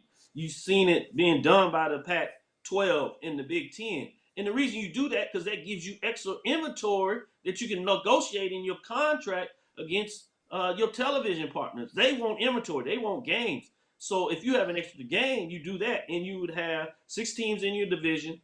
You'd have 1 locked-in team from the other division, right? And then you rotate another 6 teams, 2 teams twice. And so over a 3-year period, you played everybody within the conference, and you have 9 games, and it becomes really nice in terms of being able to add that package. Now, the concern you have at the FCS level is, yes, that takes away a potential gain, but now they're doing business totally different when you have the ability and they're looking to get away from money gains, but they have another avenue to generate equivalent type money in the SWAC Classic. That's why that game was so important when it comes on the table, because it puts you in a position, as you talked about earlier, you don't necessarily have to play the FBS money games, especially the super money games in terms of like LSU. Yeah. Yes, 750K is significant, but if you don't have to play that game because you can get 500, 600K somewhere else, do you really want to play it? Maybe once, but you don't. That's not something that you want to play all the time. Right. So not long term. Right. So those ways that you look at it and think about it. And the last thing I really want to kind of get in here is oftentimes we just look at athletics in terms of obviously of sports. When you look at institutions at higher education, it's important to look at the academic side of this. So I've been shouting out as loud as I can. There's this Carnegie classification. And you remember in the study, I had that in the study at the time we looked at it. How do you measure the academic growth of the institutions? And our institutions are growing academically, which is important because that's how you get the interest of great professors, great presidents and chancellors that want to come, right? Obviously, students in general, and not just students, but even college athletes. They look at these, how your institution is measured against its peers. So one of the things you want to talk about is the academic classification. Well, one measures out there is the Carnegie classification, which measures research intensive of the institution. And we have 5 institutions in the SWAC currently that are R2 status.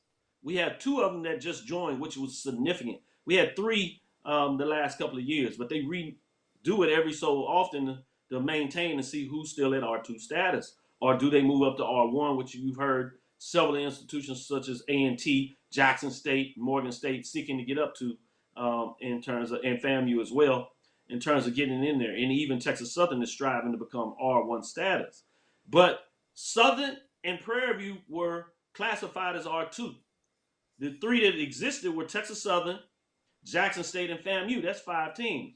But if you expand the conference, not only do you get the bang in terms of what we talked about earlier, athletic, you get an academic framing. Tennessee State is an R2. It's one of the few R2s in the OVC, which I've always laughed when, as if they were bringing the bang to the back. Tennessee State already had it. The conference didn't do anything to them, for them. And you look at Clark Atlanta, it's one of the few private HBCUs out there that are R2 status. Most people don't realize that. 5,000 students in terms of what they're doing. As I said, the largest African-American radio market is number 1 when you talk about Atlanta. It is a significant market, and you bookend Houston and Atlanta in terms of what you do shopping for sponsorships in a national setting. It gets no better than that. So you go to a 14-team conference, splitting the divisions as I talked about, to look at negotiating your television, and wow, you have 7 R2 institutions. Half of your institutions will have that major research designation. And what is it going to do to the other institutions? It's going to raise them as well, which helps all of the HBCUs in that platform. So I'm saying when you look at expansion, you got to go beyond the narrow scope of looking at just one sport in football, and really beyond just looking at sports in general. Yeah, it seems you have to look at the total package and what they bring to the table. You know what? This is going to be interesting. We have to get you back, Dr. Cavil, because, hey. Anytime. I can't think of, it may be a few, but I know someone I can just contact and kind of give us this perspective and look kind of inside the numbers and valid point, very valid point about just kind of looking beyond just the narrow scope of sports. And of course we talk about football, but of course there are other sports that we need to have discussions on, and plus the academic side as well. Well, and so when you say with Tennessee State, one thing you talked about in terms of them not having baseball, they've talked about with Dr. Mickey Allen in terms of adding sports, which included maybe bowling, as well as baseball. He has negotiated and talked with partnership about building a baseball stadium with maybe a semi-pro or even a professional team they may be being able to get into Nashville. So there's some talks there. Obviously, we've heard everything about the hockey program, men's and women's. And so, each institution looks at it individually, which is important. But one thing that I think is more important, and you are really big about this in terms of from a historical, is understanding the collective empowerment and what that looks like when we come together to move all of our institutions, or at least a bigger group of collective institutions together. Right. Dr. Cavil, it's a great time. I guess I can use that word, a great time Yes. to be in a position where, hey, Yes. this conference can really expand. And let me add this, Dr. Cavil, and not to throw Please. on any specific network, but when you have what you're trying to accomplish, then I think you can sit down and, hey, you can look at the table, other networks. It'll be Oh yeah. competition. So You know, one other of the other things that, networks come in, and you can sit there and make the best choice yeah, for the well, one of the conference. things that you want to do with this next contract, to your point, is you need to remove the exclusivity clause in the contract. So you go to what you see again, the Big 12, Big 10, Pac 12, essentially the SEC, where you go what they call this tier approach. So you would give Hmm. ESPN maybe the primary rights. And then you can go to another network, TNT, and give them the secondary rights. You could go maybe to NFL Network and give them what you call your tertiary rights. Then you could have your multimedia rights. You have those separated. So that's one thing that you can negotiate in the contract. So once this comes up, I'm almost sure those are the things they'll look at, is removing the exclusivity clause, so you can give a bundle or a package of games, whether it's in football or basketball, right? Or unless if you want it all, then yeah, you can get it all. But the price tag you would do to do that would really make it worthwhile for you to do that. So yeah, as you know more, you do more. And certainly Dr. Charles McCullen has really studied over a period of time what goes into negotiating television contracts, which we wasn't necessarily in that same place before.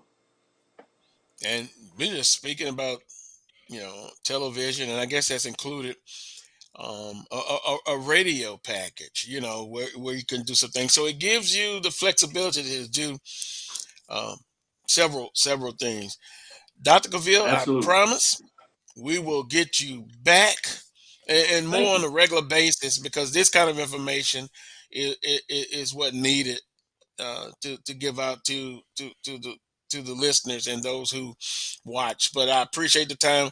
Let's agree to do this real soon, like within another week or so, if time I'll permits be for here you. prepared for it. I look forward to it. I appreciate that. I appreciate you coming on, and look, you and your family, you continue to stay blessed and enjoy the rest of your weekend. We'll do it real soon.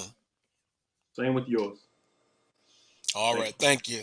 That was Dr. Kenyatta Cavil of Inside the HBCU Sports Lab. Oh, well, I was going to tell Dr. Cavil, everyone knows it's on Tuesdays and Thursdays from 6 p.m. Central Standard Time, right here on the Black College Sports Network. Oh, we got you back, Dr. Cavil. you. You Yes, want I'm still to here. tell everybody about the show and the times and the I day? appreciate that. Yeah, I appreciate that opportunity. Every Tuesday and Thursday, like you were saying, at 6 o'clock, that's Central Standard Time. That's Dr. Ville's Inside the HBCU Sports Lab with Mike Washington and Charles Bishop. We often have guests, which include Carlos Brown when he has the time. His schedule is busy to the week, so he's high maintenance. So it's not because we don't love him, but you got to understand we got to respect his schedule because he's trying to eat like everybody else. But we bring visiting professors on, obviously AD. And Brian of the sports rap part of the BCSN network team. And then it gets outside of that. So when you want to get some great interviews, great insight, really the business side of this, academic side of this, if that's what you choose and like, you can catch us every Tuesday and Thursday at 6 o'clock Central Standard Time.